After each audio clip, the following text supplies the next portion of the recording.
Армаңыздар құтмандуу кушуак кешиңиздер менен ардактуу кыргызстандыктар. Бул ТВ1 Чекит KG каналы, Бишкек каналы сиздер менен иш күнүн кечи телеберүүсү жана бүгүнкү кечтин кезекчиси мен Эркинбек Нурбаев. Бүгүн аптанын 1-күнү 11 январь 2021 жыл. Көптөн бери сиздер менен көрүшпөй сагынычымда калдык. Андыктан дагы бир жолу саламатсыздарбы? Биз эфирде баштайлы.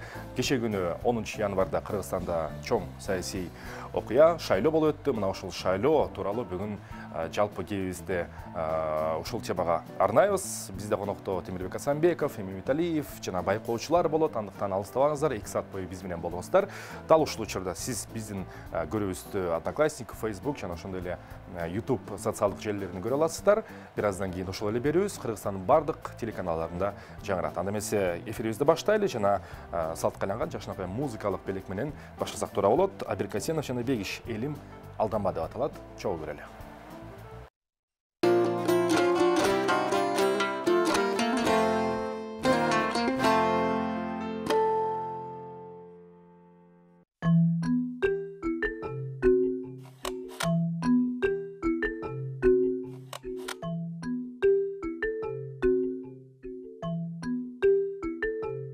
Мага барың биппирдей, кимиң мыктысың билбейм. Акыйкатты мен издейм, таба албай келем. Чек, эгерегиң дейсең чек. Талыкпай иштейсиң, элге билгизбей, алдыда жол өккө. Оңго бассаң келечекең, солго бассаң кет.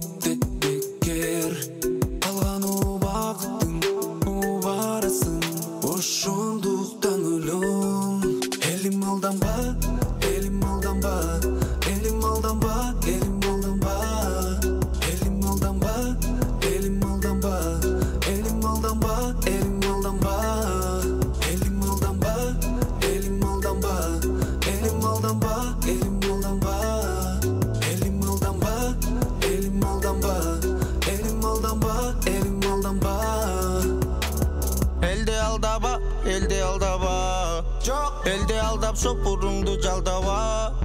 Эл сен жок делеп деп сөптөп жамбагат. Сен көргөзгөндү эл сен деп тандабайт. Тажады эл ырчылардын үнүнөн. Тажады эл көтөрүлүш күнүгө. Тажады эл саясаттын жытынан. Элге берчи бүтүн нан. Ачка калды бир турган. Тонун башын сүйлөгөндөр качып кетти журтунан. Издеп тапкан адам чөнтөгүнө толтурат.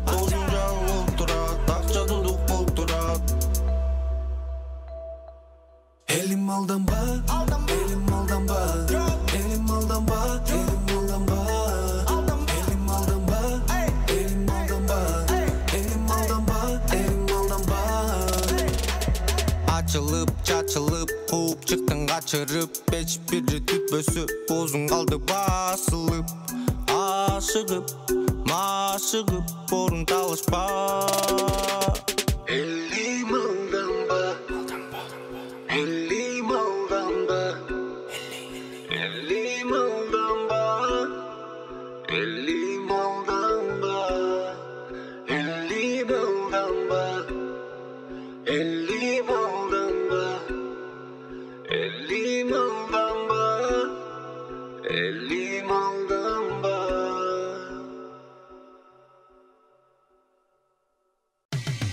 Geçtin gezekçisi Erkin Nurbayev.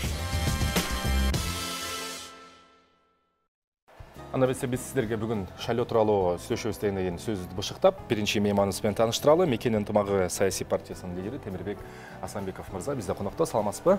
Саламатсыз. Кош келипсиз. Жаңы жылыңыз менен. Кече күнү 10 январда жалпыбызга маалым болгондой жалпы республикалык президенттик шайлоо жана ошону менен катар референдум болуп өттү.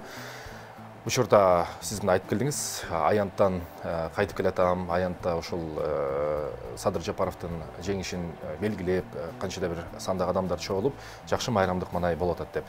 Өзүңүздүн ушул кечеки болгон окуяларга берилген жалпы бааңыз кандай болот? Бүгүнкү мандайыңыз кандай?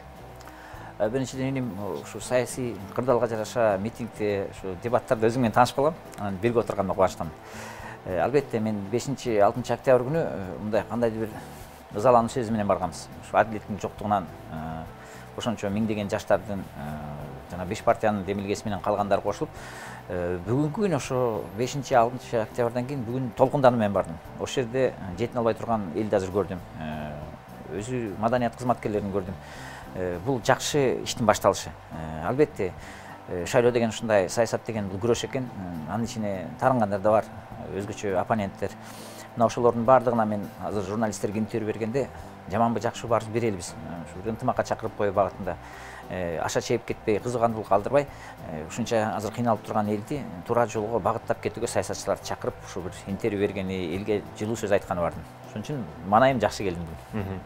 Маанайыңыз жакшы болгондун бирден бир себеби сиздин ошол саясий өнүктүктө мына октябрь айынан баштап октябрь, ноябрь, декабрь айлары кыска мөөнөт болуп калды. Ошол кайсы бир орто ченде өзүңүздүн партияңыздын атынан, өзүңүздүн атынан Садыр Жапаровдун саясатын жана кылып аткан иштерин колдойм деп чыктыңыз. Ошонун негиздемесин айтып кете аласызбы? Кайсы себептен ушул колдоону көрсөтүүнү чечтиңиз? Рахмат. Бул нерсеге 3 нерсе себеп болду. Биринчиден, мына ушу Реформа партиясы, Чоң Казат, Иман Нуру, Ордо мекен ынтымагы болуп баштап, көбүнчөсүн ушу бийлик системасына аралашпаган адилет түздөгөн топтор менен биз ушул кырдаалга түрткү болгонбуз. Ошол кырдаалдын негизинде Садыр Нуркожоевич саясий мындай фаворитке айланды. Ошонун ичинен мекенчиликтин балдары кошулду. Бул биринчиси. Экинчи маселе, өзүңөр айткандай, азыркы күнү көпчүлүк элдин мындай жактоосу күчөй баштады. Ар бир саясатчынын өзүнүн иш пландары бар, өзүнүн көз караштары, бирок ар ким эле өз карашын айта бербей, ошо коомдун каалоо тилегин да эске алыш керек. Элдин каалоосу, ишеними бул бийлик. Анан ошол маселе мына бүгүнкү күнү Садыр Нуркожоевго өтө ишеним, үмүт күчтөндү.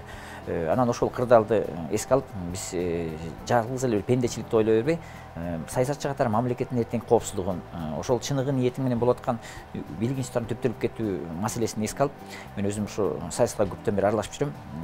Садыр Нуркожоевго мүмкүнчүлүк берүү, мамлекеттин коопсуздугун багытында ошо жаштар коюп аткан талап тез арада ушу өзүбүздүн эл аралык саясаттагы ордубузду таап кетүү максатында ушундай чечимге келдим. Ачык айкын партиянын атынан, өзүмдүн пикирлештеримдин атынан колдодум. Анткени бул тымызын кылган иш деп тура эмес, адам чечим калгандан кийин ачык айкын колдонуш керек.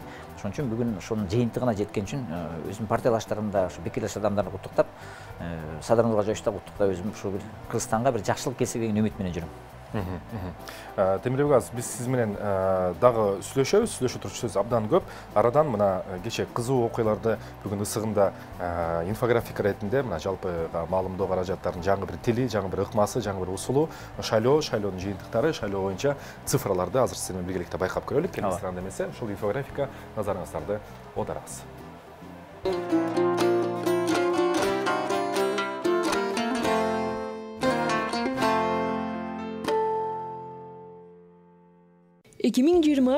жылдын 2 январына карата шайлоочулардын гендердик жана жашы боюнча саны 471 миң жаран парламенттик шайлоодо 4 октябрда 2020 жылы форма 2 боюнча шайлоо участкаларын өзгөртүштү. Шайлоочулардын жалпы санынан 53% аялдар жана 48% эркектер түзүшөт. Шайлоочулардын саны салыштырмалуу өстү. 2020 жылдын октябрдык шайлоосунан 40 миң адамга көп. 2017 жылдын Кыргыз Республикасынын президенттик шайлоосунан 531 миң 94 адамга көп. 2015 жылдын Жогорку Кеңеш шайлоосунан 795 миң 567 адамга көп. 11 январдагы маалымат боюнча шайлоого катышкандардын саны 38,9% түздү. Болжол менен бул 1 миллион 388 миң адамды түзөт. Жалпысынан шайлоого 3 миллион 563 миң 574 адам катталган. Эң көп шайлоочулардын саны Ысык Көл, Ош жана Нарын областтарында. 10 январдагы маалыматы боюнча шайлоочулардын добуштары төмөнкүдөй бөлүндү. Биринчи орунду Садыр Жапаров болжол менен 80% добуш менен ээледи.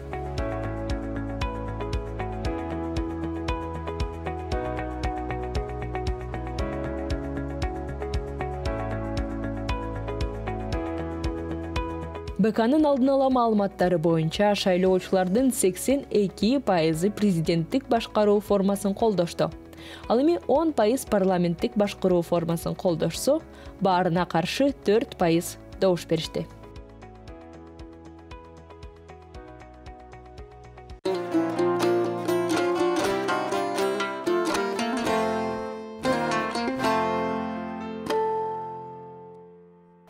Мына ушундай сандар, ушул инфографика бүгүнкү күндүн актуалдуу цифралары десек болот. Агай, сизден эми мындай кечээки шайлоолордун цифрасы жөнүндө сөз болгондон кийин шайлоого келүү, катышуу саны анчейин жогору болгон жок. Мунун себептерин сиз мына саясатчы катары кандай критерийлерге байлайт элеңиз? Эми орусча айтканда усталыштык болот. Эл өзүңөр байкадыңар, өтө оор сыноо менен өттү.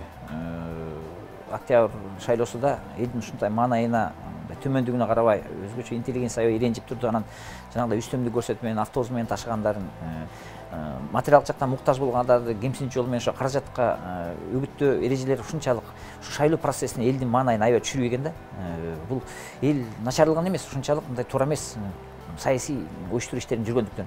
Анан ошого байланыштуу албетте бул шайлоого элдин маанайын билишип, жана акча каражат таратууга административдик күчтөрдү мындай ачык айкын колдонууга тыюу салынганды, анан жана форма 2 дегендеги биз эмне үчүн отменить эттик? Анткени форма 2 менен шаарда баягы ички миграция күчтүү болгондуктан көпчүлүгү аймактарга баш керек болчу. Биз азыркы бул шайлоодо байкап атабыз, көпчүлүк ага да чек коюшту. Мына ушул себептер, объективдүү себептер бүгүнкү күнү жана 1 миллион 300 миң кишинин келип аткан, адамдардын келип атканы бул өзүнүн жүрөгү менен келген адамдардын чечими. Анан чечилип айткандай, өзлөрүнүн шайлоого бейкапарлыгын көрсөткөн адамдар, аларга өзлөрү күнөөлүү, аларга эч ким тоскоолдук кылган эмес. Бүгүнкү күнү ошо 1 миллион 300 миң келип аткан элдин 80% ишеними бул реалдуу цифра. Буга биз кабыл алышыбыз керек. Жанагындай көпчүлүктүн келбей койгон, жанагындай материалдык, андай саясий ыкмалардын негизинде калыптанып келген цифралар болчу. Бул таза шайлоо деп кабыл алыш керек. Анан ортодон сиз менен мына ошол саясий өнөктүктүн ортосунда башкаруу формасы боюнча да көп сүйлөшүп алганбыз. Сиз биринчи жолу келип атасыз. Ошондуктан экинчи маселе, экинчи бюллетень колубузга мына референдум деп коюлду. Бул суроонун өзүнүн коюлушуна кескин сындар айтылганынан сиз жакшы кабардарсыз. Сиздин ушул пикириңиз кандай болду? Кечээ күнү парламенттик мына көргөндө дээрлик 10%, калган 4%, 4,5% баарына каршы. Демек референдумду легитимдүү деп тааныбоо деген билдирет. Ал эми көпчүлүгү албетте белгилүү себептен улам президенттик башкаруу формасын колдоп кетти. Сиз бирок Мекен ынтымагы партиясынын 3 жолу чоң шайлоого катыштыңыз. Ошол көз караштан өзүңүздүн тажрыйбаңызга таянып, кечээки референдумдун жыйынтыктары боюнча пикириңиз кандай? Мен өзүм баягы жаңы саясатка аттанып атканда азыркы биз жана 3 шайлоого катышкан эреже баш мыйзам түптөлүп калган биз келгенде. Анан биз баш мыйзамды буза албайбыз да. Ошо өзүбүз катышып атып эле баягы ысык суусуна аралашып калдык. Анысы баягы акча каражат тараткан аз келгенсип 14-жылы өзүңөр билгендей жана биометрика мыйзам, адамдын жарандык укугун чектөө башталды. Анткени Конституцияда өзүңөр билимдүү адамдарсыңар, адам жарандык алган 18-ге толгону толукканда укугу бар деп бекитилген, бирок эмнегедир ошо бийлик бутактары административдик ресурстарды колдонуп, ошо атайын биометрика эрежелерин өтпөгөндөр шайлоого катышпайт деп сыртта жүргөн, ошо Америкада, Европада, Россияда жүргөн мигранттардын укугун да чектешти. Факты катары айтып кетейин. 2010-да мен эч кимди тааныбай айтканда биз Москвадан эле 20 миң кишинин добушун алганбыз. Азыркы күнү бир да саясатчы Москванын өзүнөн 20 миң, 5 миң дараң алып жатат. Анткени ошол жана укук чектөөлөр, адамдын эркиндигин чектөө мыйзамдарын кадимгидей көз көрүнө киргизип ташташкан. Анан биз саясий башчысы болгондон кийин ошол эреже менен аракет кылдык. Мына ошонун баардыгы элдин маанайын түшүрдү. Чалам болду, дим бузат болду. Чынында Европада өнүккөн мамлекет парламент система өнүгүп кеткен. Биз болсо президенттик шайлоодо да, ошо парламент шайлоодо туура эмес мамлекеттин институттарын түптөп, ансыз да баягы саясий катачылыктарды кетирген үчүн мына азыр элдин баардыгы каршы чыгып атат. Мына ушунун кесепети бүгүнкү күнү жанагы шайлоонун жыйынтыгына президенттик шайлоого өтөлү жок дегенде 120 депутат болбосо да ошонун кепилдигин ачык айкын жоопкерчилик алып аткан адамга ишенели деген гана түшүнүк менен бүгүн чечим чыкты. Анын мыйзамдуу жолдорун деле баары түшүнүп кеткен жок. Анткени чындап келгенде биздин саясий элитанын көпчүлүгү мамлекеттүүлүктүн маселесин түшүнө бербейт. Мына ушул элдин үмүттөнгөн чечиминин жыйынтыгы мына бул президенттик шайлоого өтөлү. Анан азыркы фаворит болуп аткан Садыр Жапаровго карапайым элдин азыр ишенимин жыйынтыгы чыгып отурат. Эми бирок анткени менен биз сыра ошол юристтер менен жана талдоочулар менен жаңы чыгарып жаткан жана Конституциялык кеңеш менен долбоорун таанып чыкканда негизи эле баягы сиз мамлекеттик башкаруу системасын түшүнөсүз. Бизде бир аз ал тууралуу кабарыбыз бар. Президент эч качан 30 жыл бою эч качан өзүнүн мойнуна эч кандай жоопкерчилик арткан эмес. Аны биз жакшы билебиз. Негизги бул функцияны парламенттик башкарууда бул премьер-министр аткарат да. Анан ошол үмүттө мындай сиз кече күнү мына Садыр мырзага барып бир кандайдыр бир колдоо көрсөткөндөн кийин бир кандайдыр бир кеңешмелер, сунуштар ошол ушундай багытта иштер жүргүзүп атасыздарбы? Себеп дегенде сиздер эми баягы туура. Мен башынан эле ошол мамлекеттин түптөлүү эрежесине катышып калдым, ошо тополоңдон кийин. Эң коркунучтуусу ошол биз тополоң жолу менен радикалдаштырууга, бир тышкы күчтөрдүн кесепетине илинип калбай деген чоң коркунуч пайда болуп калды. Муну эч ким күткөн эмес. Азыр баардыгы айтып атат, элдин баары ошо таза шайлоо өткөрүү эрежеси менен чыккан, бирок кийин сценарий кандай кетет, бул эч ким билген эмес. Конъюнктуруна өзүңөр аралашып калдыңар, ар кандай координациондук топтор түзүлө баштады. Ошол кезде мен Садыр Нуркожоев менен мындай бетме-бет отурганбыз, өзү да жашырып айтып берилат. Чын ниети менен эле премьер-министрлик техникалык жагын орнотуп, бийлик институттарын таратпай, тез арада шайлоо процесстерин легитимдүү жолдор менен өткөзүп, кийинчерээк мамлекет түптөп кетели дедик. Анан мен өзүм да ошол тармакта жаштарды чогултуп, ошол кыймыл аракетти баштаган билесиз. Бирок адамдан амал качып кутулбайт экен. Баягы парламентте отурган саясий лидерлерибиз 2005-те, 2010-да ушунчалык бир жакшы эрежелерди үйрөнүп алышыптыр. Тез аранын ичинде баягы саясий тоскоолдуктар пайда болгондо Садыр Нуркожоев айласынан саясий келишимдерге өттү. Ошол туруктуулукту кармап калыш үчүн, ошол премьерликти алып калыш үчүн. Бирок ошол келишимге өтүп атып, ошол эле бүгүнкү президенттик шайлоого катышып аткан адамдар парламенттик шайлоо өткөзүүгө өзлөрү тоскоолдук кыла баштады. Аргасынан ошол эреже менен кете берсе, шайлоо процессине өзү катышпай калган турат. Анан мен ошонун баарын байкап, мурда 30 жылдан бери ошол амалды колдонуп, кандайдыр бир олигархтык система менен, ушу коммерциялык жолдор менен бийлик бутактарын кармап турган адамдарга, биротоло ушу жаштарга саясий жол ачыш үчүн мен саясий тактиканы өзгөрттүм. Садыр Нуркожоевдун жолу менен, азыркы элдин каалоосу менен мурдагы системага аралашпаган адамдарды бийлик бутактарына алып келүү. Ошонун кесепетинен тез аранын ичинде бир айда өтө чоң саясий өзгөрүүлөр болду. Аргасынан ошо мыйзам кылтагына түшүрүп аргасыз кылып койгон үчүн Садыр Нуркожоев жанагындай конституциялык өзгөрүүлөргө тез аранын ичинде мындай эрк көрсөтүп барууга аргасыз болду. Мен ошонун баарын эске алдым. Эртеңки күнү ошол кесепеттин айынан биз эл аралык саясаттын буктурмасына келип такалып калдык. Социалдык, экономикалык маселе чогулуп атат. Анан баягы мен деп эле эгоисттик кыла берген болбойт. Ошону эске алып, тезирээк мамлекеттик туруктуулук келсин, эл эртеңки күнү социалдык жактан кыйналып калбасын, экономика жол ачалы деп мен ачык айкын колдоо койдум. Дагы бир кызыктырып турган суроо, мына кече референдум өттү. Демек, ошол менен катар дароо кечээ кечинде Садыр Жапаров журналисттерге пресс-конференциясын берди дагы. Анда кийинки парламенттик шайлоо белгилүү система менен, баягы жартысы мажоритардык, жартысы партиялык тизме менен, бирок май айында өтөт деп айтты да. Аралык өтө кыска. Түшүнүп турабыз. Ошондо конституциянын долбоору ортодо өткөзүлүп, ортодо бай коюлабы же партиялык шайлоо менен биргеликте кетеби? Же андан кийинки болуп калабы? Мен азыр шайлоо болгонумда жеке пикир алыш элекмин, бирок менин түшүнүгүмө жараша келе жаткан парламент шайлоо жаңы конституциянын эрежеси менен өтүш керек. Смешанный принцип деп коет. Андыктан бүгүнкү күнү мына референдумду өткөзүштү, жаңы шайлоону кабыл алуу боюнча конституциялык кеңешме иштеп атат. Балким аймактык шайлоо менен чогуу ушу март, апрель айларында конституцияны кабыл алуу шайлоосу өтөт.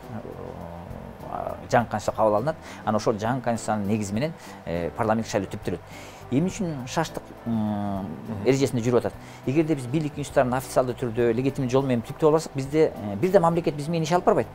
Биз эртеңки күнү өзүбүздүн баягы иш-чара тирешүүбүз менен бардык тармактан мамлекеттик коопсуздукка, экономикалык коопсуздукка түрткү алып келе алабыз. Анткени жоопкерчиликтүү бийлик институттары түптөлбөй турат. Ошон үчүн биз каалагандай болсо, албетте 1 жыл 2 жыл шашпай, Турциядай болуп, баягы өзүнүн нугу менен кетип бараткан бийлик институттары иштеп атса, а биз бийлик институттарын таратып, кадр саясаты оор абалга такалып атат. Бийлик институттарында сейчас моралдык жактан өтө мындай бир эртең келечекте эмне болорун билбей азыр мындай туман каптагандай болуп турган үчүн саясий эрк менен азыр тез арада жаңы конституцияны кабыл алып, жоопкерчиликти алган адамдар парламенттик шайлоону мыйзамдуу жол менен өткөзүп, элдин жанагы коюп аткан талабын аткарыш керек. Мына ошон үчүн биз аркасынан ушундай тез саясий чечимдерге барып атабыз. Эми сиз жеке сизге тиешелүү бир суроо болсун. Ошо жалпы өзгөргөн саясий конъюнктурада жаңы бийликтин келиши менен Темирбек Асанбеков буга чейин бир канча жолу президенттиктеги парламенттик шайлоолорго катышып бир бийликке жетүүнү алатын көргөнсүздөр. Өзүңүздөрдүн буга чейин айтып жүргөн платформаңыздар бар. Эми сиздин алып жүргөн ойлоруңуз, сиздин көз караштарыңыз жаңы келген бийликтин сунуштап аткан башкаруу формасына, ошо аны менен катар ички жана сырткы саясатына канчалык дал келет, жана өзүңүздү мындай кайсы позицияда көрөсүз?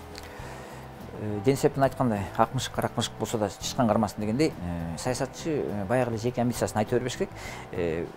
Бардык коомчулук байкады. Мен 14-декабрь күнү шайлоо баштала электе партиянын чечимин чыгарып, элдин ишенимин туура кабыл багытында Сардор Нуркожоевич Кайрылдын жанагы бийлик институттарындагы иллюстрация маселеси, өзүбүздүн жана коомдук кызыктарды коргоо, коррупциялык ыкмаларга бөгөт коюу, криминалдык жолдорго жол бербөө, анткени бизди мындай маданияттуу цивилизация тармагындагы өлкөлөр кабыл албай атат. Мына ушул маселени сиз туура кабыл алып, жана ыңгайсыз түптөлгөн өкмөттүн сапатын тез арада түздөп кетсеңиз, тарыхта жаңы мамлекеттүүлүктүн жолун ачкантасыңар. Мына ошол чечимге биз ич ара партиянын чечимин чыгарып, ачык айкын колдоого өттүк деп мен жарыялагам.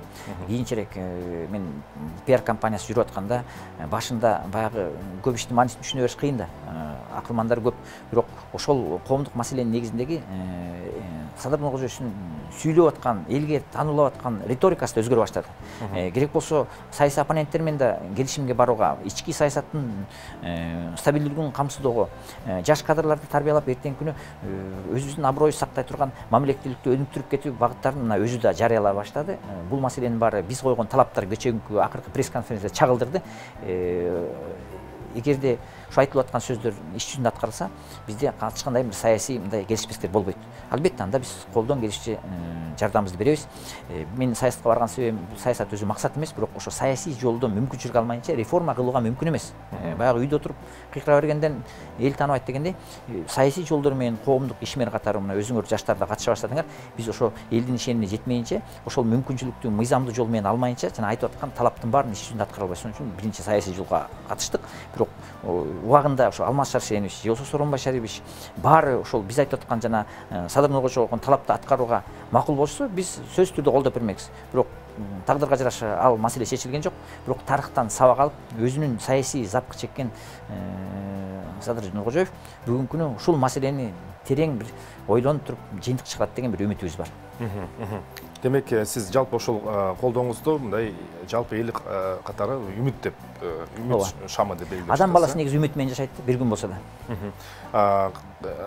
Садыр Нуркожоевичке конфронтация көрсөтүп жаткан саясий оппоненттердин катарында калың бир мындай калың катмар дебейлик эми, азчылыкта, бирок белгилүү буга чейинки беделдүү саясатчылар, юристтер, конституционалисттер чыгып атат. Ар дайым анын ар бир кылган кадамына өзүнүн юридикалык жана саясий бааларын берип жатышат. Анан мындай бир маанайларды байкасам, жалпысынан тилекке каршыбы же саясатта ушундай болобу? Садыр Нуркожоевичтин келечегин божомолдоо, анын келечектеги жолуна божомол салуудагы мындай ставка коюулар башталды да, бул ачык түрдө эле. Мисалы, бардык марамат каражаттардын интервьюлөр айтылып атат, сөздөр айтылып атат. Ушул мөөнөткө чейин барат депчи, көпкө барбайт деген таризде көбүнесе. Эмне үчүн көпкө барат деп сиз эсептейт элеңиз? Анткени бүгүнкү күнү бул бийлик элдин ишеним көрсөткөн эл чыдамкайлык көрсөтөт. Бүгүнкү ушунчалык чоң рейтинг менен чыгып атканы бул Садыр Жапаровго өтө чоң бир салым кошуп берип атышат да. Кыйналса да чыдап берет. 1-2 жылдык, 3 жылдык жакшы бир мүмкүнчүлүк бар.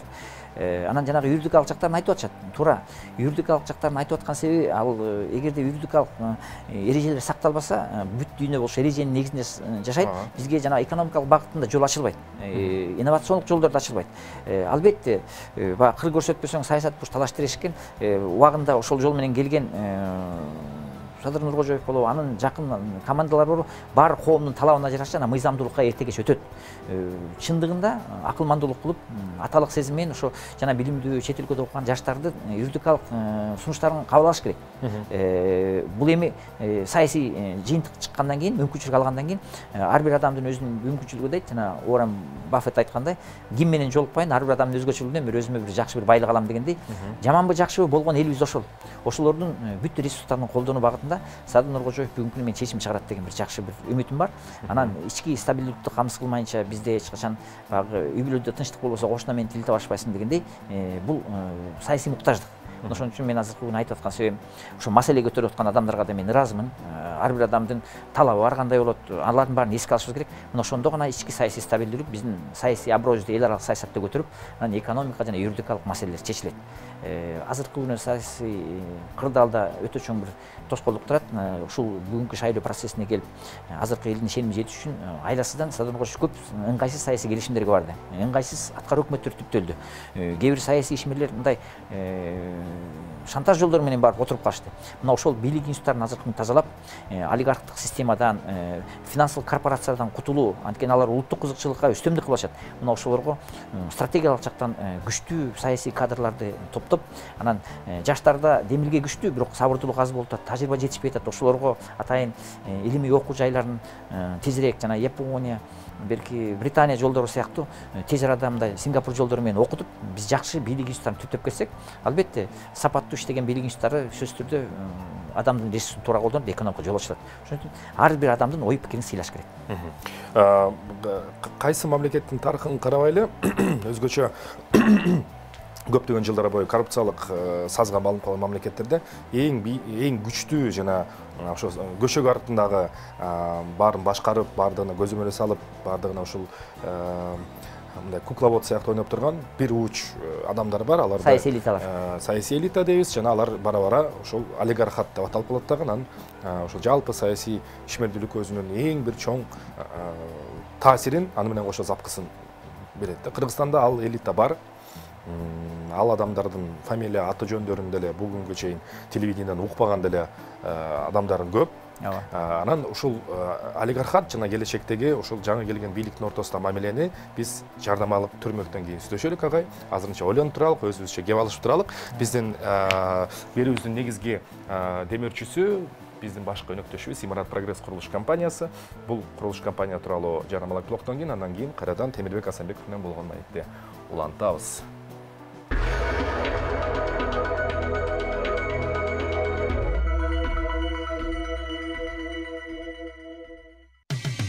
Кечтин кезекчиси Эркин Нурбаев. Биз жогоруда айтканда ошол элибиз ойлойт, биз саясаттан кабарыбыз бар, саясатты билебиз деп. Бирок чын-чынына келгенде баарыбызга маалым ушундай коррупцияланган, ушундай бир ички көлөкөдөгү кылып аткан иштерге белчесинен батып кеткен өлкөлөрдө ар дайым олигархат турат жана баардык чечимдерге ошол биздин 5 президентибиздин ушул күнгө чейин ушул олигархтардын жана ошол саясий кашанын ичинде элитанын оюндарына, интригасына, саботажына, кылтагына илинип келген. Ошол тууралуу сиздин оюңуз кандай? Садыр Нуркожоевич ушул мындай шээришип калган системаны сырттан, ичинен талкалап чыга алабы? Өтө чоң тарыхый миссия турат да. Азыр мен үмүттөнүп атканым, бул өтө чоң саясий сыноодон өттү. Өзүм 10 жыл болуп калды саясатка аралашканым. 2010 жылы Москва шаарына келген. Ошол кезде Атажурт партиясы оппозицияда жүргөн. Ошондон бери Атажурт партиясы баягы кыйынчылыктын үстүндө эле күрөшүп келатат. Ичинен чачырашты, мен бир жагынан кыйналып жүрөм. Ошол мурдагы системанын азабын чегип келишет. Аны физикалык түрдө да аябай кыйынчылык көрүштү. Анан ошол жерге аралашып жүрүп, депутаттык жүрүп, ошо ичинен аралашкан адамдар сиз айткандай гуар түшүнөм дей берет. Ошонун кемчиликтерин көрүштү. Кандай угроза бар экенин билип турат. Албетте бул көмүскө экономика, олигархалык система. Бул системага өнүккөн мамлекеттердин жетекчилеринин көбү басып өткөн. Мисалы үчүн ошол эле биз айтып аткан Литван, Владимир Владимирович Путин басып өткөн. Россия азырден федерация чачырап кете жаздаган. Кен байлыктарынан бери ээлеп алган олигархтар, улуттук банктарын ээлеп ашкан. Мына бүгүнкү күнү бизде акча каражат системасында кандай гана банк системасы болсун, потребитель барат да, сотко барса банкир утуп кетет. Ошонун негизинде мыйзамдар бар, ошолго иреттелген. Налог, бюджет саясаттарынын бар тең. Ички тышкы саясаттын ичиндеги көп кадр саясаттарынын бардык экен. Анан ошолордун адамдары системада отурат бүгүнкү күнү. Эгерде бүгүнкү күнү Садыр Нуркожоев ошонун баарын билип туруп, сөзсүз түрдө саясий эрк керек. Саясий эрк ошо элдин колдоосу менен камсыздалат. Бүгүн 80-90% алып аткан бул өтө чоң мүмкүнчүлүк. Ошого азыркы күнү саясий партнерлорун жакшылап түптөп туруп, ошо системага аралашпаган адамдарды алып келип туруп, жакшы кадр саясатын түптөп, мурдатан бери тамырлашып калган олигархтардын жанагы кадр саясатына таасир кылып аткан эрежелерин бузса, жанагындай саясий жол менен биринчи жолу мамлекеттин кызыкчылыгын коргоо жол ачылат. Анткени олигархтар өз эрки менен кетип калбайт. Мына муну коопсуздук органдары аз иштейт, эл баарын түшүнө бербейт. Бул маселенин чечилүү багытында азыркы тышкы партнерлор да карап турат. Анткени көмүскө экономика бардыгына жага бербейт. Бул адал акча, арам акча дегендей, ошо финансылык багытта да булар да мындай ачык айкын долбоор негизинде иштени күтүп атышат. Ошон үчүн мен бүгүнкү күнү Садыр Нуркочоевичке өтө чоң саясий эрк кармап кетем. Кечээ күнү ушу өзүнүн ушунчалык публиканын астындагы тарых сабагын алдым, ошондой чечимге тугор абийде тууган жок дегендей мен ошол чоң саясий чечимге барам деп айткан сөзү азыркы күнү элге көп чоң ишеним арттырып атат. Аны ойлоп деле табыштын кереги жок. Китептерди, илимий китептерди ачсаңар, жанагындай өтүп аткан батыш өлкөлөрү, чыгыш өлкөлөрү муну басып өткөн. Биз велосипед ойлоп таппай, ошондой саясий эркти гана көрсөтүш керек. Анан убакыт ченемдүү, жанагы билимдүү, ар кайсы багытта өзүнүн жөндөмүн көрсөткөн жаштарды кадр саясатына тез арада мүмкүнчүлүк бериш керек. Сөз түрдө адилет сот бийлиги түптөлүш керек. Анткени кайсы корпорация экономикалык булак келбесе, бул инвестиция, бул адам эмес, бул проект болот. Ал сөз түрдө ошол мамлекеттин саясий стабилдүүлүгүн, финансылык эрежелерин, анан юридикалык коопсуздугун карашат. Ошого кепилдик бере турган саясий элита болот. Ошого мен бүгүнкү күнү Садыр Нуркочоевич өзүнүн бир катуу ишмердүүлүгүн 2-3 жылдын ичинде көрсөтөт деген бир үмүтүм бар.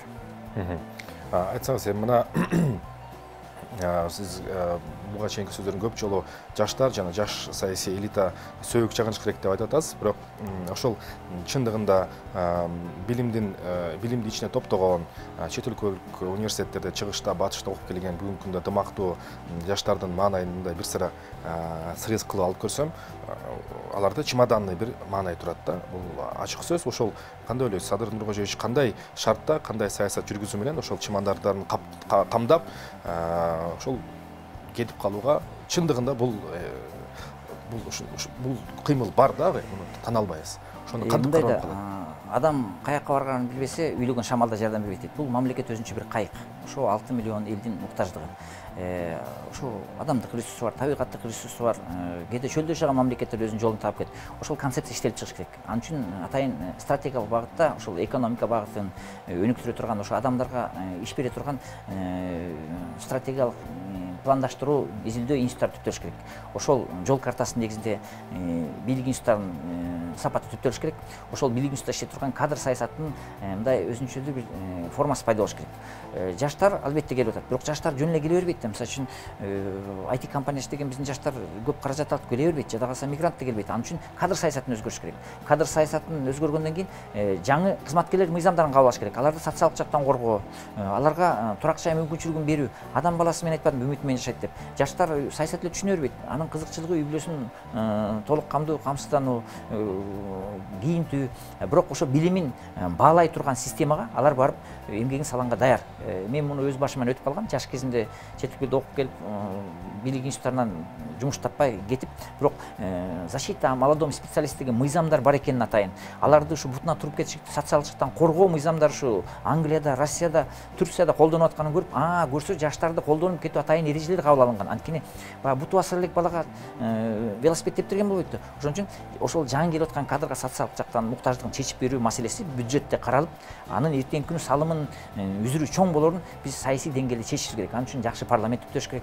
Парламентте ошол кадр саясатынын маанилүүлүгүн, акча саясатынын маанилүүлүгүн, ошо бийлик институттарынын сапаттуулугун түшүнгөн адамдар эртеңки күнү Кыргызстандын өзүнчө бир мамлекеттик моделин иштеп чыгышат. Ошого мен колумдан келишинче кеңешүүгө, салымыбызды кошууга, анан жалаң эле баягы саясий оппонент болсо эле алар деле каршылык көрсөтө бериш керек. Мен негизи эле өзүм ушу саясий иштерге аралашкан адамдарга ката кетсе да сыйлайм. Бейгапар адамдан Кудай сактасын дейт. Ошо ката кетишсе аракет кылып алган адамдарды жаманбы жакшы бир туугандар экен, туура эмес жактарын тизгинин тейип, анан жанагы иштелип чыккан стратегиялык багыттагы эрежеге аткара турган жөндөм болсо биз баардыгын колдонушубуз керек. Керек болсо Америка кандай себеп менен адам ресурсу менен чоңойду. Ошол 200 миллион миграциядан келген, Лондондон келген, Испаниядан келген кыйын адамдар келгенде ошолор Америка мамлекети түптөп кетти.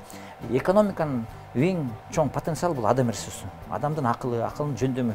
Өзүңөр айткандай бүгүн мына digital economics да, цифровой экономика өттүк. Ошон үчүн керек болсо жалаң эле 6 миллион эмес, Кыргызстандын бүгүнкү 198 миң квадраттык территориялык муктаждыгы бул 3 Закавказ өлкөсүндө биз 15-20 миллион адамдын жөндөмүн иш менен камсыздоого жакшы бир мүмкүнчүлүгүбүз бар. Ал үчүн жанагындай стратегиялык багытта, илимий багытта мамлекеттин өнүгүп кетүү, социалдык, экономикалык маселеси иштелип чыгыш керек. Кыргызстан оңой өнүгөт, анткени коопсуздук маселесин ОДКБ мамлекети жардам берип атат.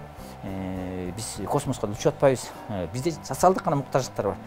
Ошонун баарын эске алсак, көмүскө экономиканы чечсек, анан жанагы финансылык корпорациялардын бизге үстөмдүк кылып аткан эрежесинен мамлекетти кутулсак, биз сөзсүз түрдө өзүбүздүн бир жакшынакай, бирөөгө тоскоолдук кылбаган мамлекеттик моделди иштетип кете алабыз.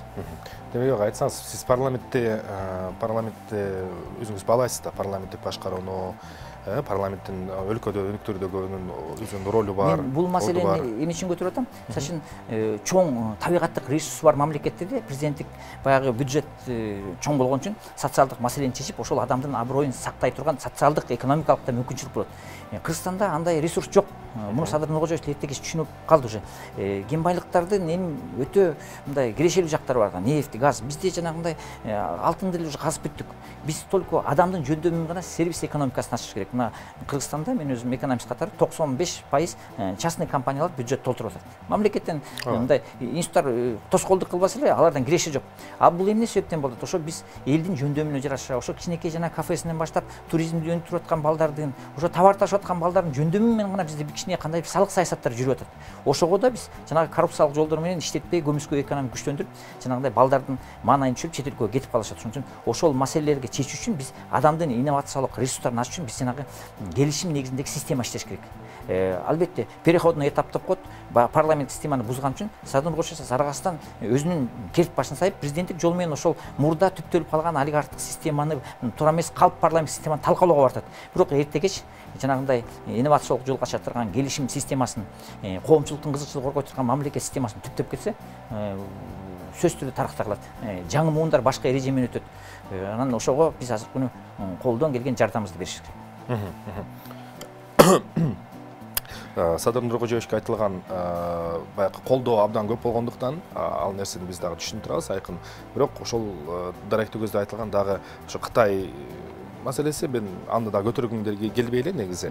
Бирок эң негизги мындай жосундуу жөндүү критикадан бири бул ошо Минск-Бишкек ортосундагы байланыш болуп атат да. Сиз ошого өзүңүз 10 жылдан бери жүрөсүз. 10-жылы дал ушул Бакиевдер кланын кетиргенбиз, мына канга бөлөнүп аянтыбыз. Кандайдыр бир байланыштар бар экенин сезип көрүп билип байкап көрдүңүзбү? Мен Москвадан келгенде Акаев жиберди деп айткан учактар чыккан, билесизби? Анан Казакстан жиберди деп. Мына ошол сыяктуу бул адамдын баягы амалдуу жолдордо мен Садыр Нуркожоевди эч кандай бийликке барбай эле ошо саясий куугунтукта жүргөндө 14-жылы Москва шаарында жолуккам. Өзүмдүн үйүмдө келип чай ичип кеткен.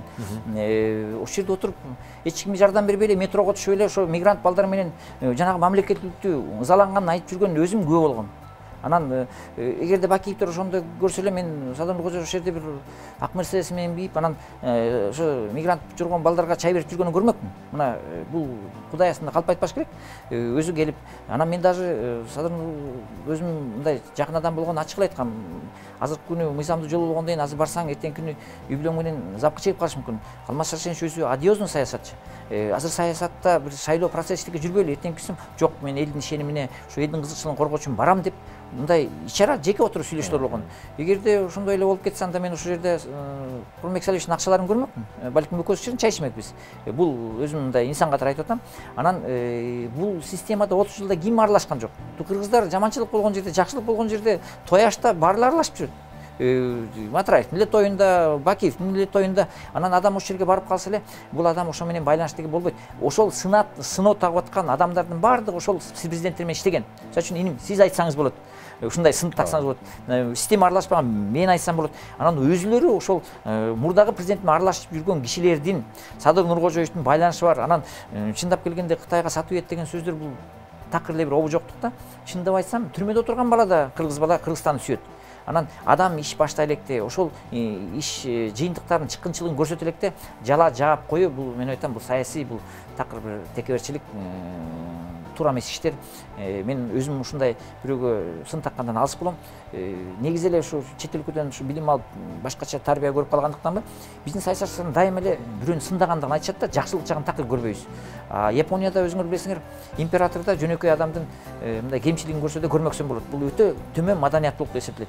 Биз ушул сындоо жагынан, бирибизге мындай текебашчылык кылуудан бир маданият жагына өтсөк, жакшы жагын жакшы деп, жаман жагын жаман деп, мына ошондо биз мындай маданияттуу элге үлгү көрсөтөн саясат багыты ачылат деген бир үмүтүм бар. Ошондуктан ошолор кетирген катаны Садыр Нуркожоевич кетирбесин, айкөлдүк көрсөтсүн, ынтымактуулукка чакырсын. Бул өзү тарыхта бир чоң миссия. Кайсы саясатчы тарыхта калат? Ушу кыргыз элинин башын бириктирген, жаман жакшысына каратпай. Ошон үчүн мен өзүм да ушу партиянын атын ынтымак деп койгон болчумун. Болгону гана бир эрк кайрат каалайм. Анан жаман жакшы болсо да жанагындай таарынып аткан, эмоция калтырып аткан саясатчыларды бир кайыкка отургузуп, мамлекеттүүлүккө салымын коштурууга түрткү болуп берсе, ошондо жаштарда туура үлгү менен мамлекеттүүлүккө салым кошот. Мамлекет ушундай куралат экен деп, мамлекет институттарынын начарлыгы, коомдук аң сезим төмөндүгүн өзүңөр билгендей чет өлкөлүк мындай мамлекеттүүлүктүн жетекчилери да айтып атат.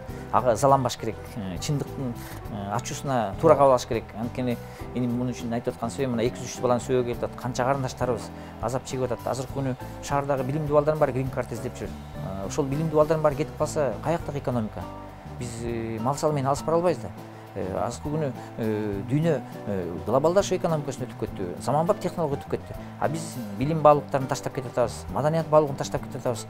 Эртеңки күнү ушу айбандык сезим менен кете берсек, бул тирешүүдө саясатчы да жөнөкөй адам да чекпейт. Анткени биз Кыргызстан деген бир кайыкта отурабыз. Ошол кайыкты түздөп кетүү багытына баардыгыбыз өзүбүздү өзгөртүүгө кыйналсак да, ошол чечимге барууга аракет кылышыбыз керек. Мына ошону мен өзүмдөн баштадым.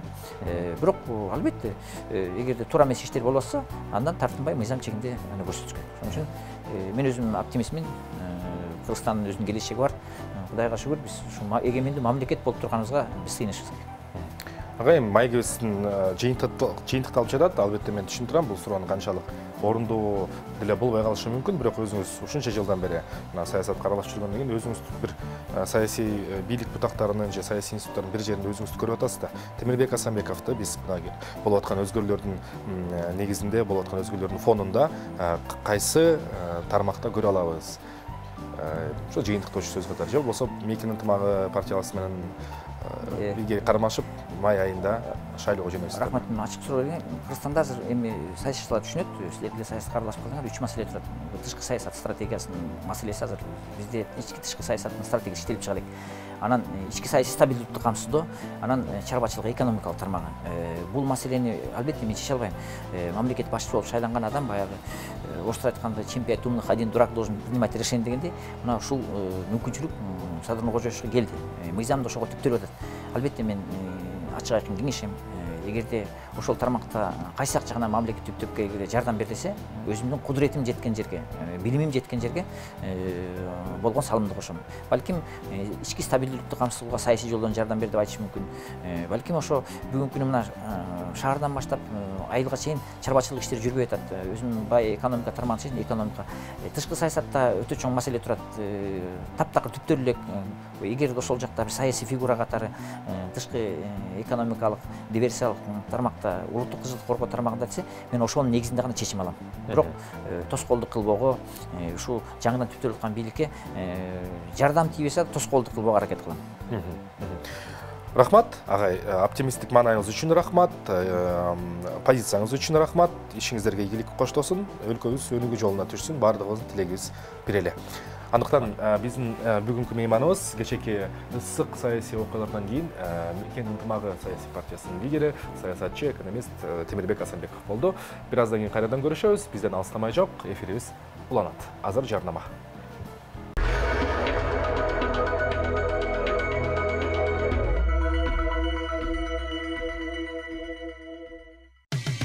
Кечтин кезекчиси Эркин Нурбаев. Ооба, урматтуу телекөрүүчүлөр, бүгүн 11 январь, кечээ өзүңөр билген 10 январь болду. 10 январда чоң саясий окуялар башыбыздан өттү. Биз аларга өзүнчө себеп салып, өзүнчө бир ой жүгүртөлү, деген мақсатта коомдук ишмер Кыргыз концепт компаниясынын негизчиси Эмиль Үмүталиев агайды чакырганбыз. Эмиль агай, арыбаңыз. Арыбаңыз. Кутман күнүңүз менен, кутман кечиңиз менен. Агай, эми мен биринчи эле суроону, биринчи эле ошо маегибиздин башатын кечээки болгон окуяга Эмиль Үмүталиевдин берген негиздемеси баасынан баштагым келип турат. Кандай баа берет элеңиз? Кечээ Кыргызстанда эмне болду? Эртего дейм, толук бааны, толук пикирди айтышка эртего дагы биз көп нерсени түшүнгөнгө аракет кылышыбыз керек. Ойдун баарын калыптандырып, анан кийин дагы көп талкууларды жүргүзө турган мезгил келди. Бирок эки тараптуу же үч тараптуу пикирлер эмитен келип атат ойга. Биринчиден, бул окуялар тынчтык жол менен башталган жок да. 4-октябрдан кийин болгон тополоң, бийликтин алмашуусу, өкмөттүн алмашуусу, андан кийин президенттин алмашуусу, андан кийин толук бир пикирге келишпеген, бирок талаш, тартышка же болбосо ар түрдүү пикирлерге же ар түрдүү сынга алынган жогорку кеңештин чечимдери, шайлоо жөнүндө, андан ушу конституцияга тиешелүү чечимдер. Ошон үчүн азырынча биз толук бир бет болгудай шарт болуп калды дегенибиз эрте. Чечимдер кечээки шайлоонун чечимдерине макул болгондор бар, бирок ошол шайлоонун өзү күмөн дегендер дагы бар да. Анын баарын эске тутуп жүрөлү. Бирок азырынча тынчтык маанилүү элдин тынчтыкка жана биримдикке жана өнүгүүгө кылган кадамдарына бир бет болуп кандайдыр бир аракет кылып көрүүсү абдан маанилүү. Эми аны менен бирге ушу бүгүнкү күндөн баштап каалоо айткандардын баардыгы ар ким өзүнүн көз карашындагы каалоолорду эмитен топтоп аракет кылып атат. Бул жакшы нерсе. Утулгандар дагы өздөрүнүн оюн пикирин, добушун утулдук деп эсептегендер дагы, уттук деп эсептегендер дагы, же болбосо өздөрүнүн талапкерин утту деп, же болбосо өзүнүн талапкери утпай калды деп эсептегендер дагы азыр жаңы талаптарды уткан бийликке жана уткан талапкерге сунуштаганга ойлорун топтоп, сунуштарын топтоп атышат. Бул абдан жакшы нерсе.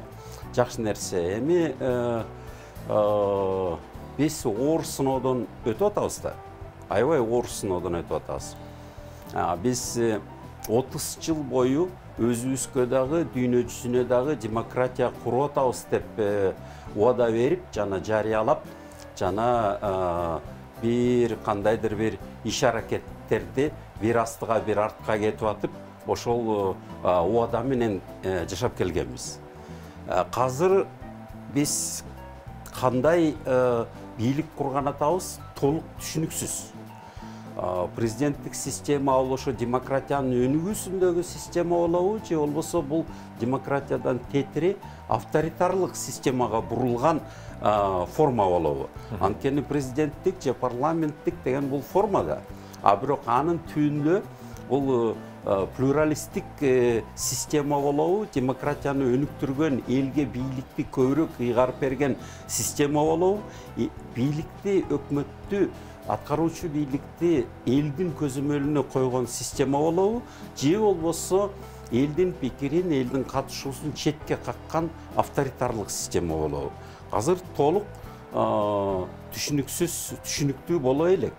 Мындан ары дагы талкуулар болот. Азыр өзүңүз билгендей, биз азыр дагы конституциянын текстин, конституцияны дагы мындан ары кандай конституция, конституциянын ичиндеги тексти жана конституция сунуштаган беренелер кандай түрдө сунушталат, ошонун баардыгы дагы чоң талкууга ээ болот окшойт.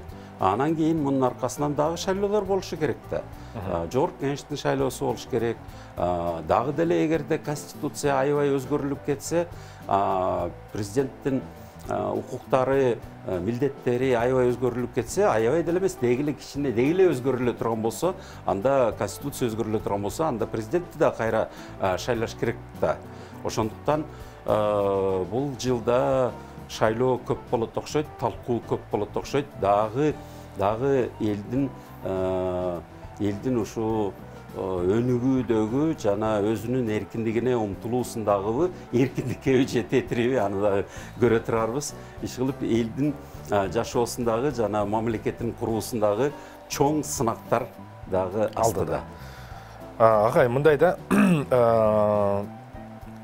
элге 80% көчөгүнүн 80% референдумда президенттик башкарууну колдойбуз, бир киши жана жоопкерчилик деп өзүнүн эң элементардуу каалоосун айтышты да. Бирөө болсо ошол бирөөнү карап туруп, ошол кишиден жыйынтыгындагы суроосундагы баардыгын бир кишиден сурасак депчи. Анан сиз айтып өттүңүз, мына демократия жакты көздө кетеби же автократия жакты көздө кетеби деп айттыңыз. Бирок мындай карап отурсак, элдин каалоосу бүгүн дагы эле күчтүү муштум столдун үстүнө катуураак койгон, баардыгын тизген, анан керек болсо ошол мамлекетти алып кетүүдө макул болбогон күчтөр менен же башкача ойлонгон күчтөр менен эсептешпей, түп тамыры менен жокко кылып, бир нукта алып кетүү деген ушундай бир кыял бар да. Эскиден калган кыялбы же мына Советтер Союзу куралганына 30 жыл болду, куралганына 70 жыл болду дээрлик. Мына биз 100 жылдык бир кылымдык тарыхты ошол жашап келатабыз. Бирок дагы эле ошол ностальгия, дагы эле кандай айтсам, мындай бир бетке анан кичине копол айтканда Сталин сыяктуу бирөө келсе, баардыгын тизгинге алса, баарын кырчысын кырып, отургучусын отургузуп, бирок бизди алып кетсе деген ностальгия бардай да. Эми үч нерсени белгилей кетели. Биз такай эл деп жалпылаштырганыбыз, бу дагы биздин коомчулук жөнүндөгү илимди толук терең тааны элек деңгээлдегибиз билинип калып атат да. Элге маалыматты тараткан, элди ээрчиткен, элдин муктаждыктарынын чечүүчү жолдоруна милдетин алган жетекчилер жокту. Эл баардыгы, эл ошондой чечти, эл ооба, эл добуш берет. Анан бирок кимдин түшүндүрмөсүнө ишенип добуш берди, ал дагы изилденчү маселе да. Бүгүнкү күндө ошо элдин атынан, элдин көйгөйүн, элдин камын көрөбүз деп милдет алган жетекчилерде да маселе. Булар эмнени көздөгөн жетекчилер, канчалык ниеттери ак жетекчилер жана канчалык милдеттерин ак аткарат. Бул дагы чоң маселе, аны убакыт сынайт.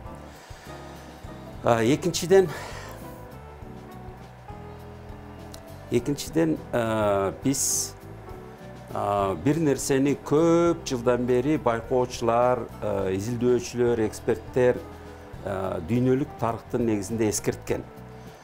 Коомчулукта кедейлердин санын өтө көбөйткөн жана ошо башка элдин акысын жеп, аз адамдардын тез жана көп бийик деңгээлде байып кетиши бул абдан чоң коркунучтарга алып келет депчи.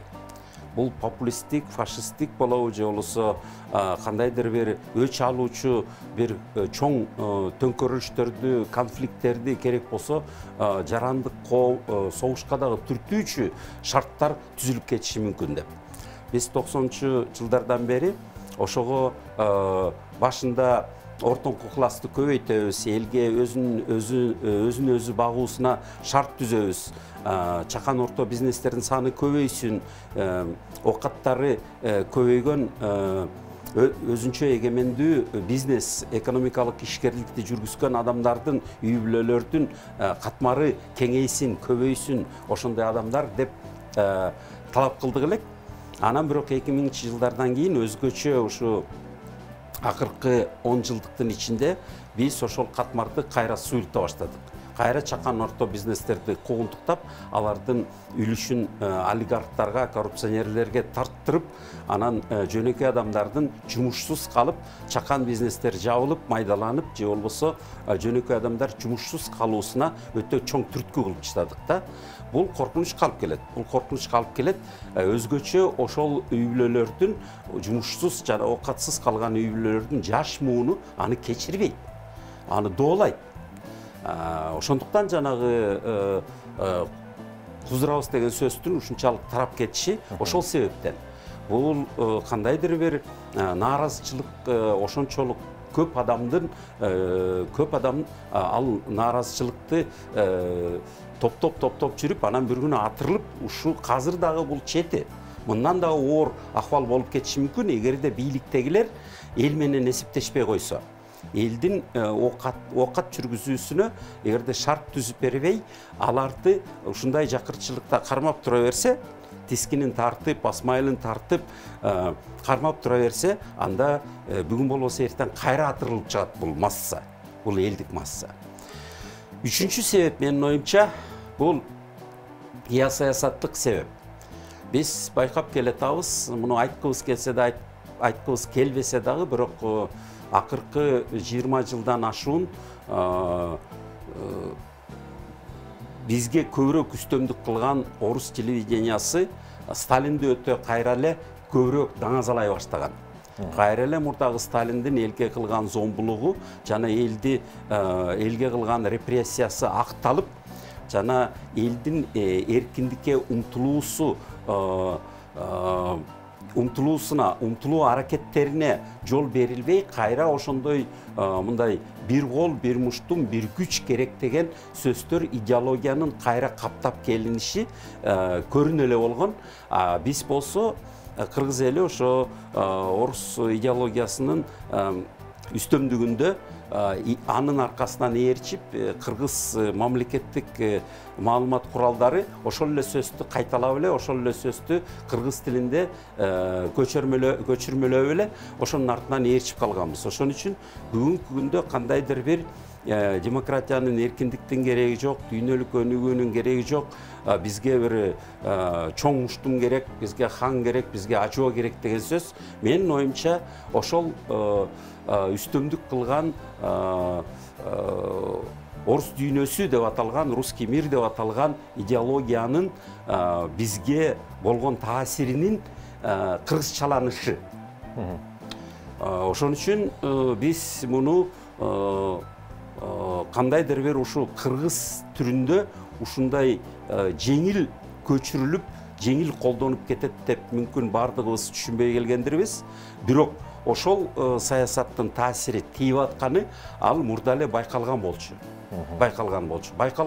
Бирок ушундай кыргызчаланышып, ушинтип ушул формада келип калаарын күтпөгөндөйбүз да.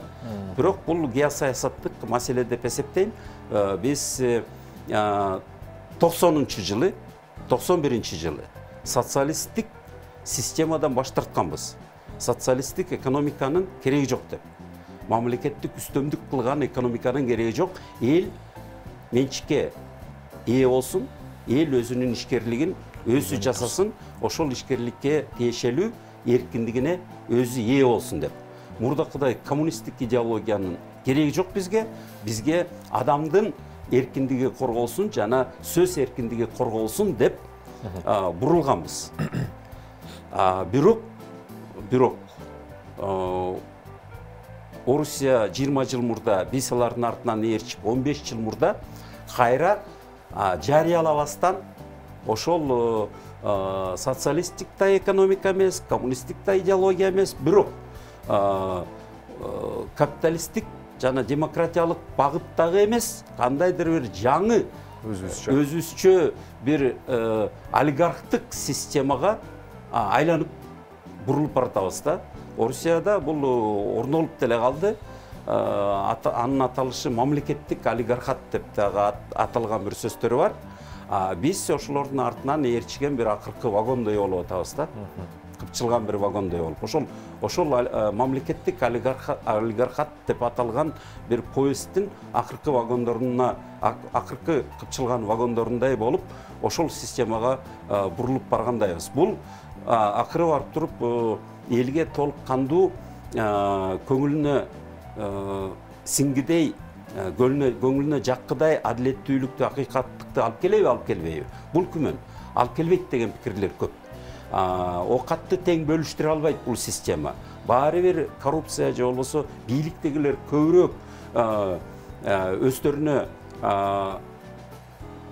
мурдакы социалисттик системадагыдай привилегия деп аталчу эле ошо бийликке тиешелүү шарттарды, ыңгайлуу шарттарды, башкалардын акысынан ээленген ыңгайлуу шарттарды түзүп алышат дагы, башкалар баары бир көз каранды болуп ылдыйкы катмарда топтолгон жумушсуз адамдардын саны кайра деле көбөйө бериши мүмкүн. Муну текшериш оңой эле. Эгерде мигрант болгусу келген, өзгөчө жумуш мигранты болгусу келген адамдардын саны азайбай көбөйө берсе, анда биз өзүбүздүн окатыбызды тың жүргүзө албай атканыбыздын белгиси. Анан ошол мигранттардын санын көбөйтөбүз деген күчтөр ал ошо өзүбүздүн окатыбызды өзүбүз оңдой албайбыз, оңдогубузда келбейт, башка империянын гана кызматын аткарып бергенге биз кулдугубуз бар деген маанайдагы саясатты жүргүзгөн аракет болуп калат, же милдет болуп калат, же болбосо келерки мундун оор көйгөйү болуп калат.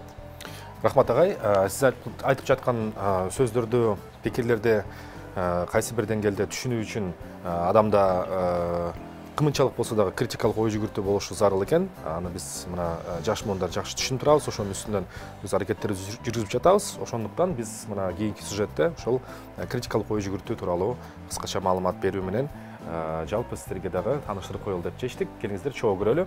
Андан соң Эмилим Талиевдин болуп маекти улантабыз.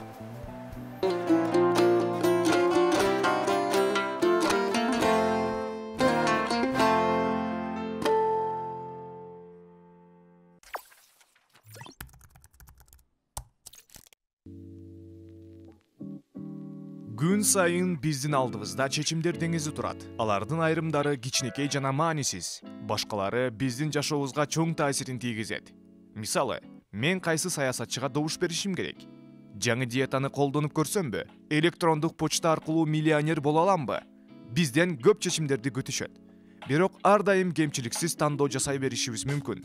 Бирок жакшы чечим кабыл алуу мүмкүнчүлүгүн көбөйтүүнүн көп жолдору бар. Сынчыл ой жүгүртүү бул өтө натыйжалуу метод. Бул кырдаалда кылдаттык менен калыбына келтирүүгө жана жашыруун көйгөйлөрдү табууга мүмкүндүк берген көйгөйгө жакындоо ыкмасы.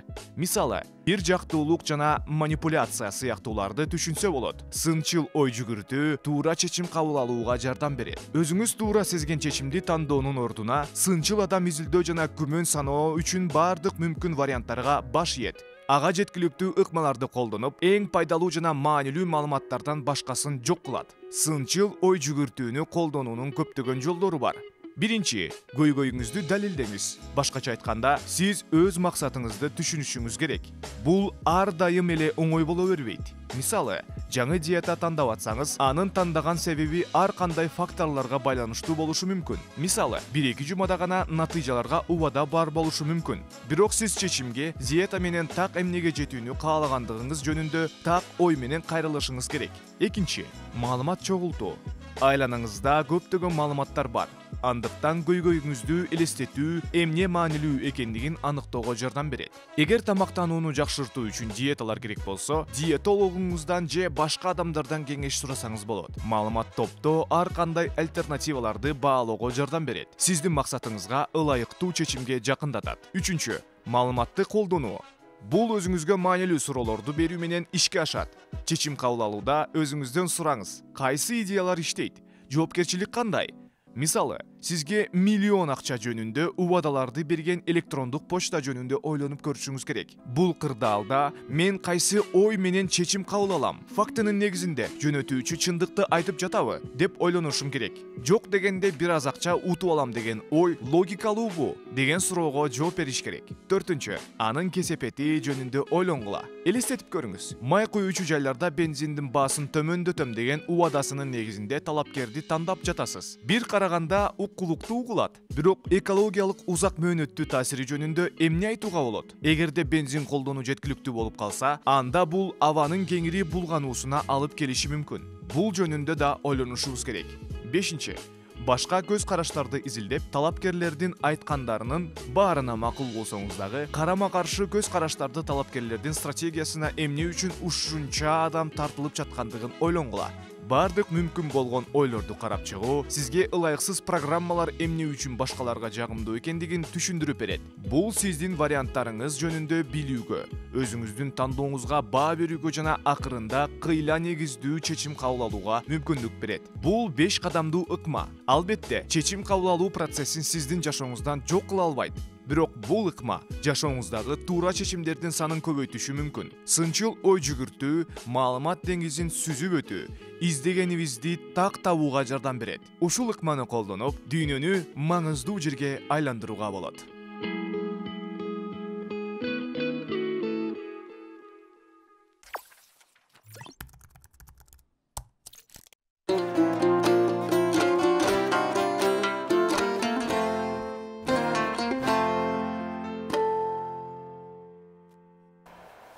Мына ушундай биздин кесиптештерден критикалык ой жүгүртүү, сынчыл ой жүгүртүү деп кыргызча деп тааныйлы сюжеттин көрдүк. Агай ушул сынчыл ой жүгүртүү эмне үчүн бизге керек, эмне үчүн биз бул ой жүгүртүү тууралуу мына жаңыдан эле угуп баштадык. Болбосо сиз жогоруда бир мурдакы интервьюда айткан сөзүңүз бар эле. Ошол эле Пакистан мамлекетинин мамлекеттик университетинин кире беришинде жанакындай критикалык ой жүгүртүү, critical thinking деген чоң олчойгон бир жазуу турат. Ошол бир программа аркылуу студенттерге кирип калышы керек, акылдын бир жеринде сиңип калышы керек деп айтып жүрөсүз да.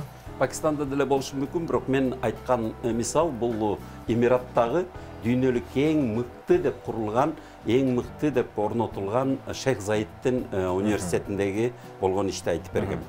Ооба, critical thinking деп коет, бирок бир талкууда төкмө акындар менен биз сынчыл ой жүгүртүү эмес, талдоо ой жүгүртүү деген сөздү толук болбосо да жакыныраак деп эсептейбиз. Дагы талкуулаш керек бул маселени. Анткени биз көп түшүнүктөрдү орус тилинен алдык да. Анан critical thinking дегенди орусча критическое мышление деп которушат. Анан биз ошо критическое дегенди сынчыл деп которуп алып турбуз.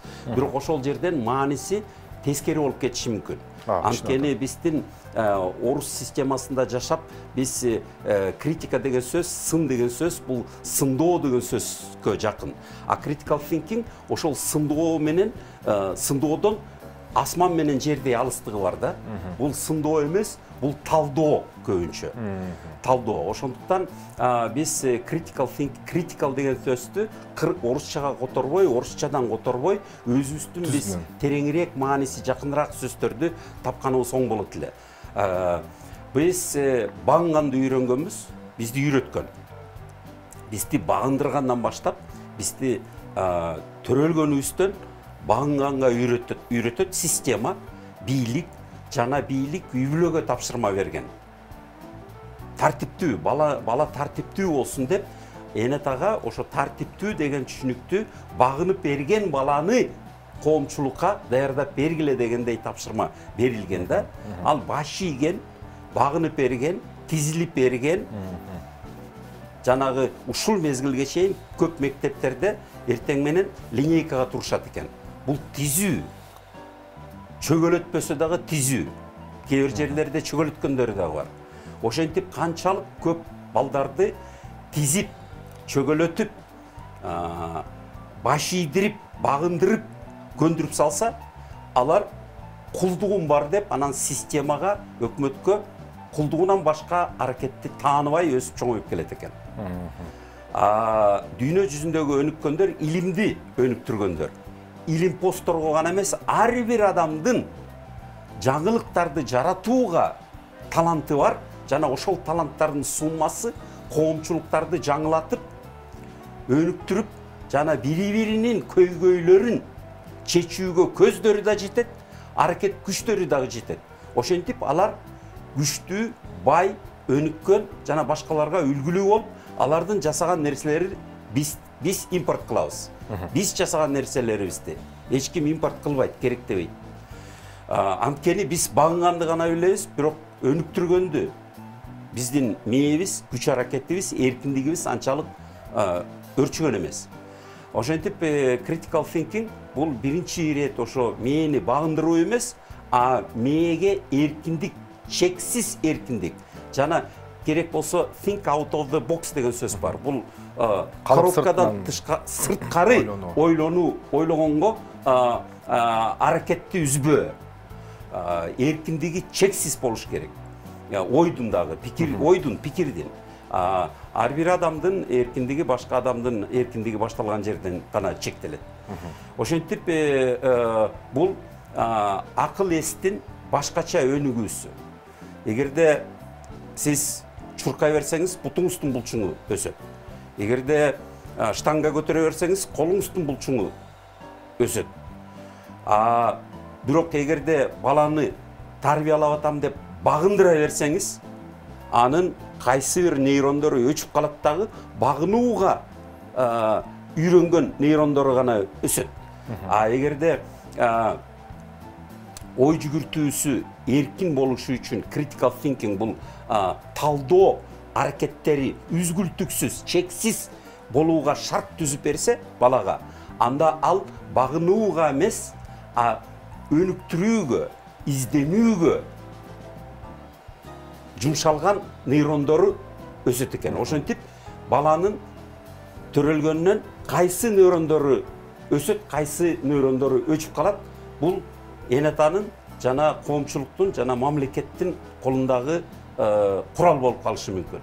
Тоталитарлык мамлекеттер кичинекей шагындагы баладан баштап, анан кишилердин жана коомчулуктун ошол эркиндикке умтулган кыялын, мүнөзүн жана мээсинин өнүгүүсүн өчүрүп салат экен. Демократиялык өлкөлөрдө ар бир адамдын өнүгүүгө салымы элдик байлык деп төрөлгөн баладан баштап ар бирөөнүсүнүн изденүүгө умтулуусун колдоп турушат экен.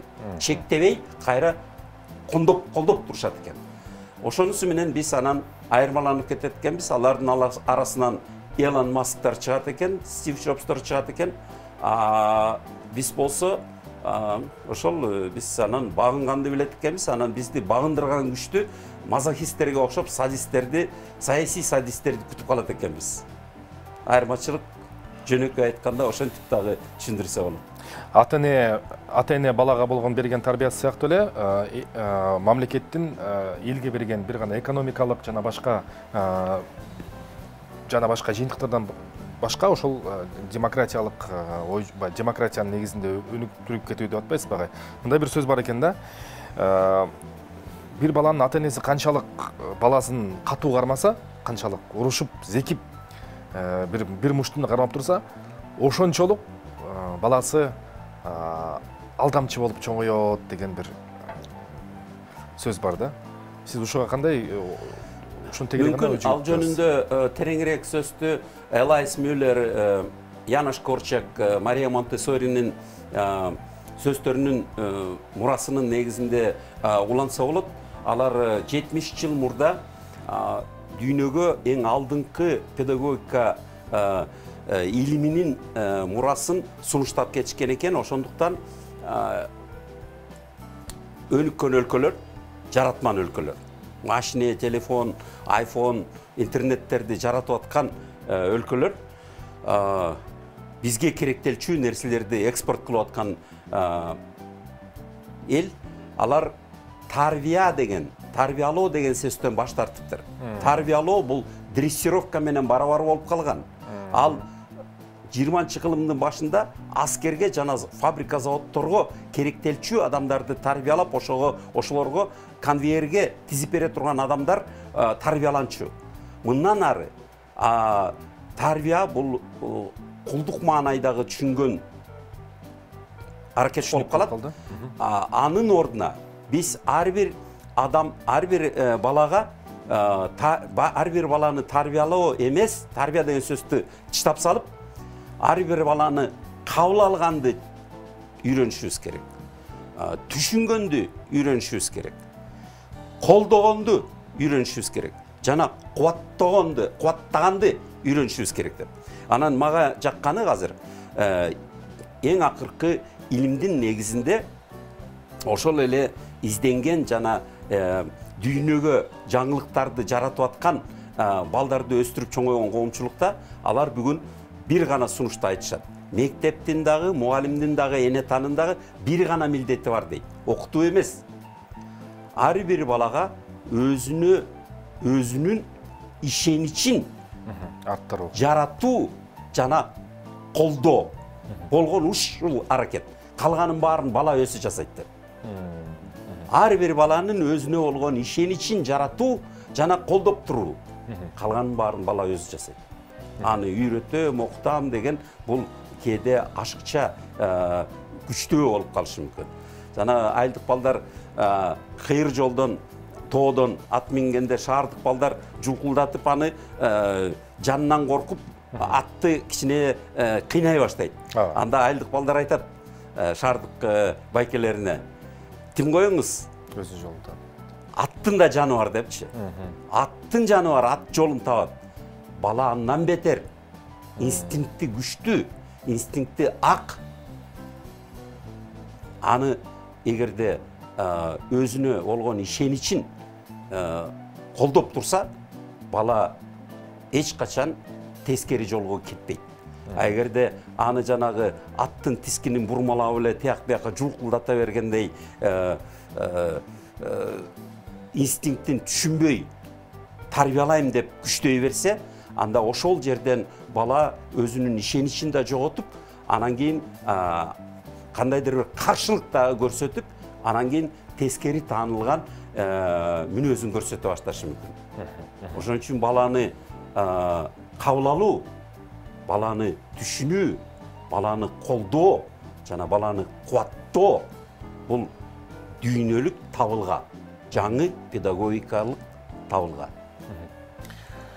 Агай, мындай окуя болду. Кече күнү мына шайлоого бир күн калганда адатта саясий мыйзамдарга ылайык день тишины деп атаган бир күн бар. Эч кандай саясий агитация, саясий шум бир күнгө болсо дагы фон тынчыйт да.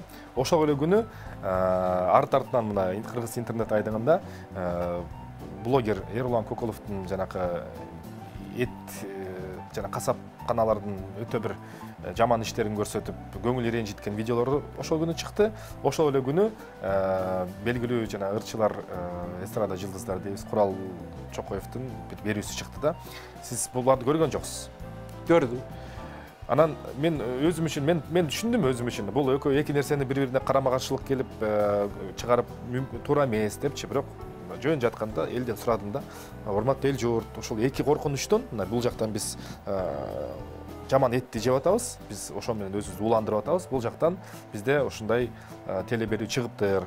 Кайсынысы коркунучтураак? Сиз үчүн кайсынысы коркунучтуу десем, бир 65-70ке жакын пайызы ошол теле берүүнү тандады да. Ал жакта мына сөгүнүү бар экен, ал жакта кыргыздын рухуна каршы жосунсуз жоруктар жасалып атыптыр деп колдоо ошол жакта болду да.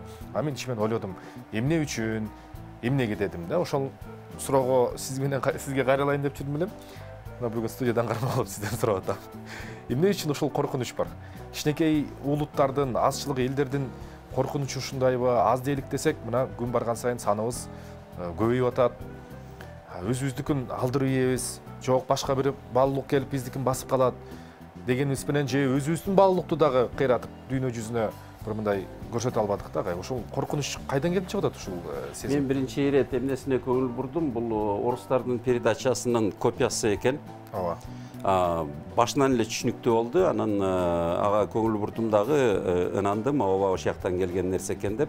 Анткени ал жерде азыр адамдарды бири-бири менен кагыштырып, бири-бирине болгон кыжырын кайнатып, ал жерде авторитарлык системанын жаңы бир оор деңгээлине күчөп келаткан учуру. Анан ал жердеги идеологияга азыр адамдардын эркиндиги, баркы, адамдардын укугу же болбосо адамдардын өзүн барктуу кылып, анан ошо барктуу өмүрүнүн баркы, эркиндигинин баркы, укугунун баркы аркылуу өнүгүүсүнө аракеттер суюлуп, көбүнчө кишилер бири-бирин кемсинтүү аркылуу ошентип чыр чатагы көбөйүп, анан кийин бийликке, өкмөткө каршылык көрсөтө албай, чыр чатактын негизинде көбүрөөк бийликке баш ийүү жолуна түшүп калышат да. Ошондуктан мага түшүнүктүү азыр ал жактан орус тилдүү ошондой жаңы бүгүнкү күндөгү оор идеологиясына адамга каршы мисалдарды келтирген, адамдарга, кишилерге каршы жасалган кандайдыр бир маалыматтык аракеттерге кошулуу, бул биз үчүн коркунуч эмес. Бул биз үчүн, эгерде түшүнбөгөн адамдар болсо, бул өзүбүздүн келечегибизге балта чабуу. Ошон үчүн жаман нерсени аябай этияттап таанып, андан коргоно билиш керек. Маалыматтык жаман нерселерден биринчи ирет. Анткени адамдын өмүрү маанилүү, ден соолугу маанилүү. Бирок ден соолугун, өмүрүн коргой турган бул адамдын аң сезими. Эгерде аң сезими ууланса, анда адам өзүн дагы бага албайт, бири-бирин да кырып таштайт. Ошентип биз бири-бирибизди жек көрүү жолго түшкөндөн этиятташыбыз керек. Айтылган передачалар жакшы ниетти же болбосо эркиндиктин бир мүмкүнчүлүгүн колдонуп, бирок кишилерге, адамдарга бири-бирине жек көрүү, кемсинтүү, жаман мамилени, теңсиздикти жана бири-бирине кыжырлануу жана бири-бири менен чыр чатакты көбөйтүү жолго түрткөн мисал. Бул мисалдардан үлгү албашыбыз керек, биз этиятташыбыз керек. Сөз эркиндиги адамга кызмат кылыш керек. Адамга зыян келтире турган сөз эркиндикти, адамды уулана турган эркиндикти биз айырмалай билишибиз керек. Ал эркиндик эмес. Анткени эркиндик бул ар бир адамдын эркиндиги чексиз, бирок башка адамдын эркиндиги башталган жерден чектелет. Эгерде сөз эркиндиги, маалымат эркиндиги башка адамдардын эркиндигине зомбулук келтирип атса, же болбосо зыян келтирүү күчү бар болсо, же болбосо түздөн түз коркунуч келтирип атса, анда аны биз токтотконго коомдук биз кандайдыр бир акыл эсибиз жетиш керек.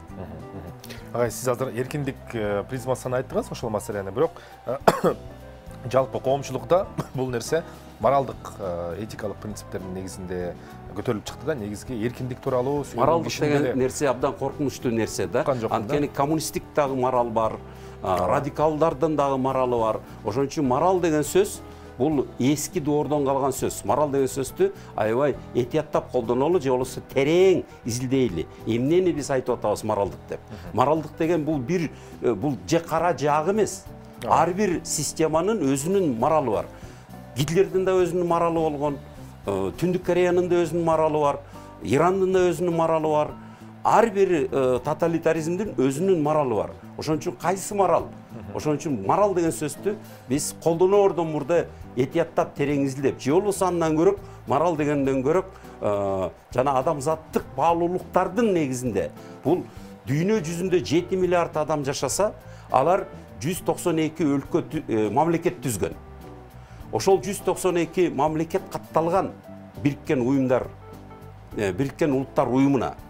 Ошол жерден бардыгынын биргелешип кол коюлган келишими бар. Бүткүл адамзаттык баалуулуктар деп. Ал жерде адамдын өмүрү эң ыйык, эң бийик деңгээлдеги баалуулук деп жазылган. Мына ошондой келишимдердин негизиндеги нерселер бул нравалык дагы жана мыйзам келишимдин негизиндеги дагы, анан акыры барып туруп мыйзамга дагы жазылып жана мыйзамдын негизинде корголуп берсе, мына ошол ынтымакка жана сабырдуулукка алып келет эле. Ошондой жерлер анан башкаларга жагымдуу болуп башкаларды да тартып атат. Мына Кытайлар да, арабтар да Европага көчүп баргысы келет, орустар да, кыргыздар дагы. Ошол эле орустар дагы, арабтар да, Кытайлар дагы Америкага, Калифорнияга көчүп баргысы келет. Эмнеге? Анткени ал жерде адам үчүн жагымдуу шарт түзүлгөн. Ал жерге жаныбарлар да корголот, бактарлар да, өсүмдүктөр дагы, адамдар дагы корголот. Кайсы жерден келбесин.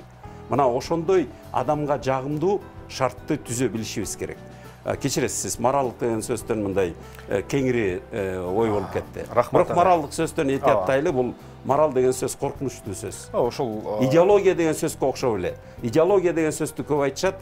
Идеология бул биринчи ирет, эгерде башка идеяларга жол берилбей, плюрализмге, сөз эркиндигине жол берилбей, бир гана ой пикир монополго ээ болуп, башкаларды четке кагып, нацисттик идеологияга айланган, коммунисттик большевиктердин идеясы идеологияга айланган. Ошентип биз идеологиядан да коркушубуз керек, морал деген сөздү дагы этияттап колдонушубуз керек, менин оюмча. Рахмат агай, ошол сөздү мына элде колдонуп жүрөт, анан Маданият министрлиги дагы ошол негизге салып туруп анан өзүнүн сынын айтты. Сиз келип бергениңиз үчүн чоң рахмат агай. Адатта биздин коногубузга айланып бара жатасыз, экинчи жолу көрүшүп атабыз сиз менен эфирде. Дагы да келип турушуңузду суранабыз. Сиздин ойлоруңузга биз муктажбыз. Чоң рахмат. Бизде конокто ишкер Кыргыз концепт компаниясынын негизчиси Эмиль Металиев болду. Азыр бизде жарнамалык блок, андан соң кечээки шайлоого сереп салган байкоочу болуп келген уюмдар менен жолугабыз.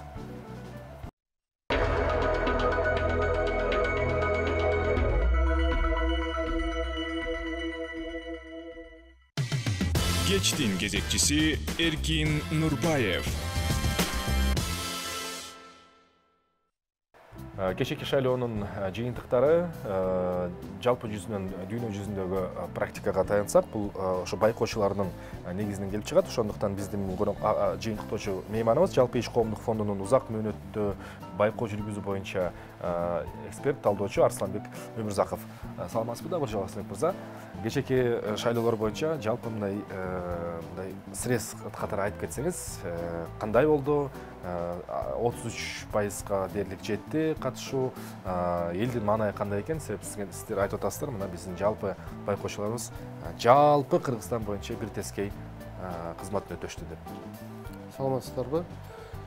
Биздин жалпы иш коомдук фондубуз байкоочулардын негизинде анализ жүргүздүк.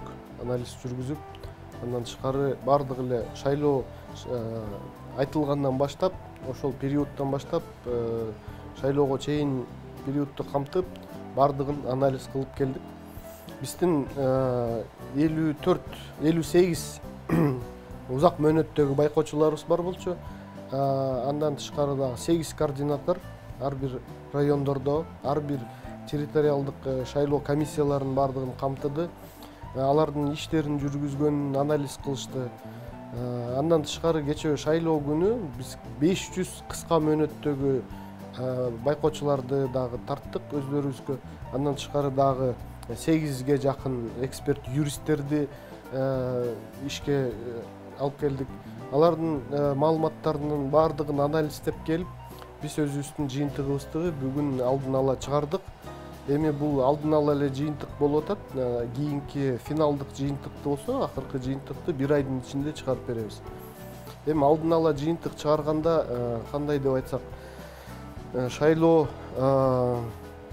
шайлоодо элдин маанайы ар кандай болду, үмүтү чоң болду десек болот.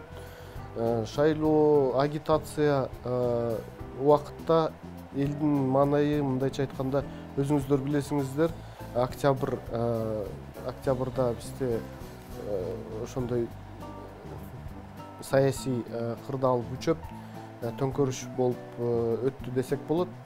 Андан кийин экономикалык кризис дагы болуп атат, пандемия күчөп атат. Өзүңүздөр билгендей, октябрь айында, аягында, ноябрь айында экинчи толкуну болуп өттү. Декабрь айында кудайга шүгүр дагы басаңдап калды. Бирок баары бир эле пандемия дагы эле бүтө элек. Ошол бардыгын камтып келгенден кийин элдин маанайы, мындайча айтканда, эл өзүнүн иши менен өзү алек. Андан тышкары шайлоо болуп, шайлоодо үгүт жүрүп, референдумдагы айтылып, референдумда болуп өттү. Ошонун баардыгын камтып келгенде элге оор эле болду да, мындайча айтканда. Элдин маанайы көп байкоочулар айтышат. Мисалы форма 2 дагы жокко чыгарылган. Форма 2 жокко чыгарылгандан кийин анын ордуна альтернативдүү жол дагы берилген жок. Ошондуктан кээ бирлер шайлоо комиссияларына келип, өздөрүн тизмеде таппай, кайра кетип калып атышты да. Ошондой учурлар да болду.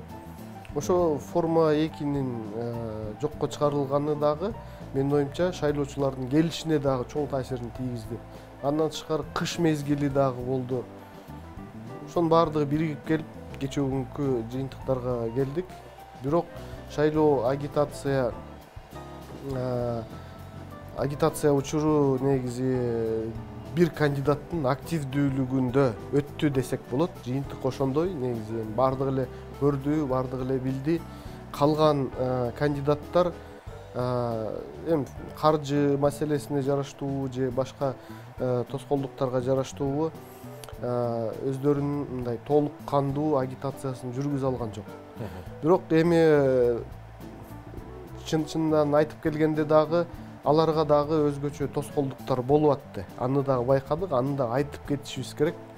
Мисалы Ысык көл областында дагы кандайдыр бир тоскоолдуктар болду. Мисалы Адахан Мадумаров өзү телеэфирде айтканда, Ысык көл областына киргизбей жатат. Ошол жердеги агитаторлорун, Мадумаровдун агитаторлорун коркутуу жүргүзүп, келбесин деп айтышты деген да учурлар болгон. Андан тышкары дагы кээ бир кандидаттар, мисалы Равшан Жээнбеков, ал сот иштерине байланыштуу өзүнүн дагы агитация иштерин толук кандуу жүргүзө алган жок. Ал дагы бир кандайдыр бир тоскоолдук болду да. Бирок жалпы жонунан эл аралык байкоочулар сиздер бул шайлоонун таза өттү деген баа берилип жатат бүгүн, туурабы? Эми биз эл аралык эмеспиз. Биз жок, ошо алар менен кошо бир аларды кошо, анан сиздер дагы. Биз ички эле байкоочуларданбыз, баардыгыбыз эле байкоочулар өзүбүздүн эле жарандар, өзүбүздүн эле адамдарыбыз. Эми массалык мыйзам бузуулар болду деп айтуудан алыспыз. Бирок мыйзам бузуулар болду. Аларды дагы айтып кетиш керек. Процедуралар, мыйзамдар да болду, асуулар иштебей калды жана автоматташтырылган урналар кээ бир жерде иштебей калды, бирок кайра иштетип кандайдыр бир жол менен кайра иштетип, оңдоп неметип, бирок баары бир бул тоскоолдук болду да. Эми жалпысынан алганда мындай проценти менен шайлоонун жыйынтыгында таасирин тийгизген жок эми ал. Бирок тоскоолдуктар, мыйзам бузуулар болду, аларды айтып коюш керек, алар менен күрөшүш керек. Андан тышкары дагы мыйзамыбызды мындан да жакшы, мындан да ачык өткөргөнгө аракет кылышыбыз керек. Эми ошо сиздер көргөн, топтогон тажрыйба боюнча бир айдан кийин жыйынтыкты толук чыгарасыздар. Андан кийин шайлоо мыйзамдарына, ошол эле борбор шайлоо комиссиясына кайсы бир эмеде сунуштамаңызды киргизесиздер да, сиздер дагы, туурабы? Ооба, биздин 5 юристибиз ошо борбордук шайлоо комиссиясында отурушту. Алар тажрыйбалуу юристтер болуп эсептелинет. Алар ошо борбордук шайлоо комиссия менен чогуу иштеп, кээ бир жерлерин, кээ бир кемчиликтерин ошол эле моментте борбордук шайлоо комиссиясынын токтому менен бекитип же бир чечимдерди кабыл алып келатышты. Андан тышкары биздин фонд дагы көптөгөн кемчиликтерди айтып, аларды мындай жокко чыгарылган учурлар болду. Биздин байкоочулар дагы УШКларда же ТШКларда кандайдыр бир кемчиликтер болсо, сөз менен айтып койгондо эле ошол эле жерден кайра ордуна келип калат да. Ошондой учурлар болду. Ошондуктан мен ойлойм, бул байкоочулардын ролу чоң деп. Албетте. Эми жалпысынан эң көп кетирилген катачылыктар, кемчиликтер кайсы темада болот? Кайсы жерде болот негизгиси? Себеби мурдакыдай, эми сиз айткандай, мурдакыдай массовый сброс кылып, карусель айланып ийген азыркы электрондук системада мүмкүн, бирок өтө пайыздык өлчөм азайды да. Андан башка кандай иш аракеттер болду? Эми туура айтып атасыз. Биздин мыйзам жакшы башка мамлекеттерге салыштырмалуу мындай ачык, айрым демократиялык принциптерге дал келе турган системаны түздүк.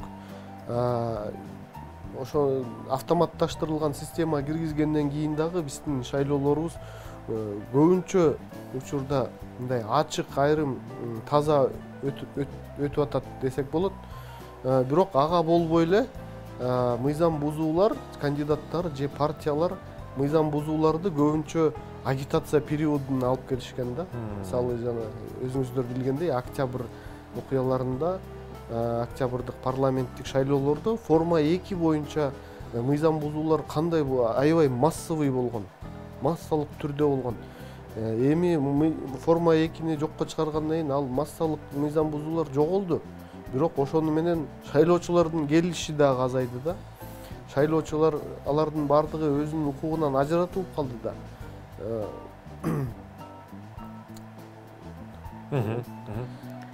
Шайлоо участкасынын сыртында деп атасыз, агитация учурунда. Шайлоого чейин өттү да мыйзам бузуулар. Эми мыйзам бузуулардан биздин тажрыйбага караганда мурдакы шайлоолордо 3 негизги мыйзам бузууну атап кетсек болот.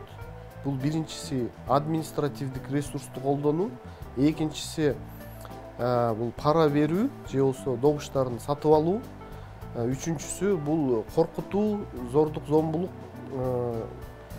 көрсөтүү адамдарга же болбосо шайлоо комиссияларынын мүчөлөрүнө. Ошондой 3 негизги мыйзам бузуу шайлоолордун натыйжасына таасирин тийгизет деп ошо белгиледик. Эми административдик ресурс боюнча колдонуу азыркы учурда мындай ачыкка чыгарып, толук далилдеп чыгарган оор болуп атат да. Анткени элдин көбүнчөсү эми айыл жеринде, райондордо өзүңүздөр билгендей кичинекей айылда мектепте мугалимдер иштейт, больницада иштейт. Алар бардыгы эле бири-бирин таанып жүрүшөт. Анан ошондой учурда эми кантип ачык айтам деп мындай өзүн тыйып адамдар ошондой мамиле кылышат. Бирок баары бир эле болбой эле эми ушак тараптан же болбосо сөз тараптан чыгып келип атат.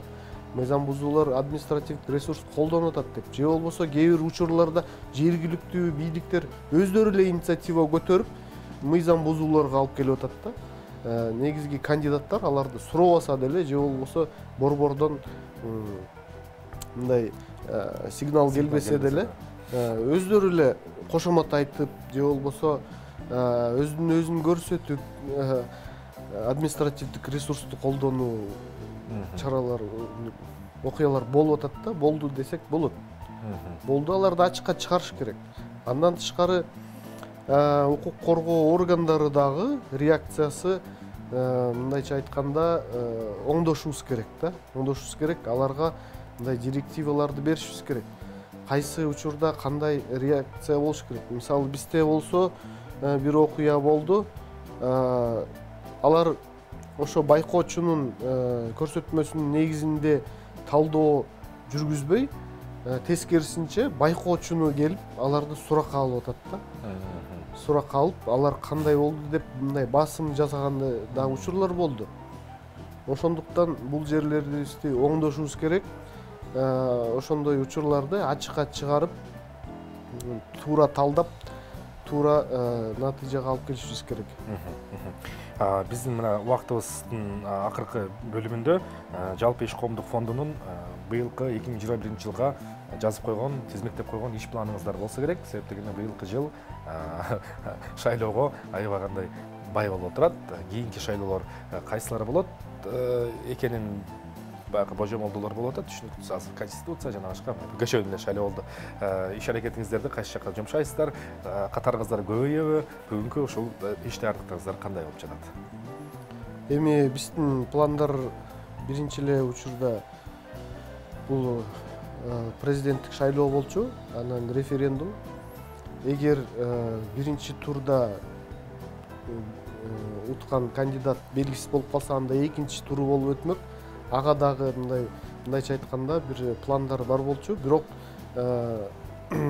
өзүңүздөр билгендей бир эле тур менен чектелип бүттү.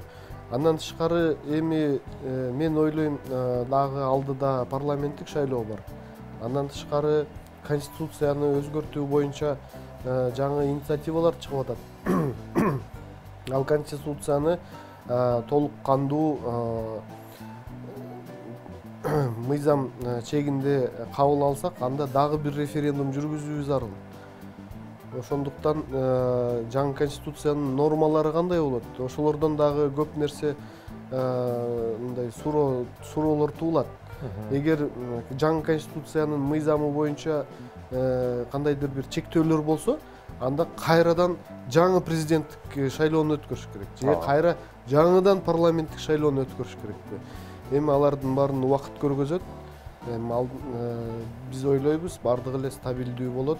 Азыркы учурда бардык эле кандидаттар айтып атышат, бизге биринчи учурда эле стабилдүүлүк керек. Түшүнүктүү. Дагы көп нерсе алдыда экен. Сиздердин ишиңиздер дагы мол алдыңыздар да. Ийгиликтер каалап өтөлү. Ошол көп шайлоо өткөн сайын шайлоо берүүчүнүн, шайлоо өткөзүүчүнүн дагы эки тараптын тең жогорку маданияты жогорулайт деген жакшы илгери үмүт менен сизге ийгилик каалап өтөлү. Бизде конокто Жалпы иш коомдук фондунун узак мөөнөттөгү байкоо жүргүнчүсү боюнча эксперт Арсланбек Өмүрзаков болду. Чоң рахмат сизге. Рахмат. Ал эми биз болсо бүгүнкү эфирибизде ошо менен жыйынтыктайбыз. Сиздер менен иш күнүнүн кечки телеберүүсү болду.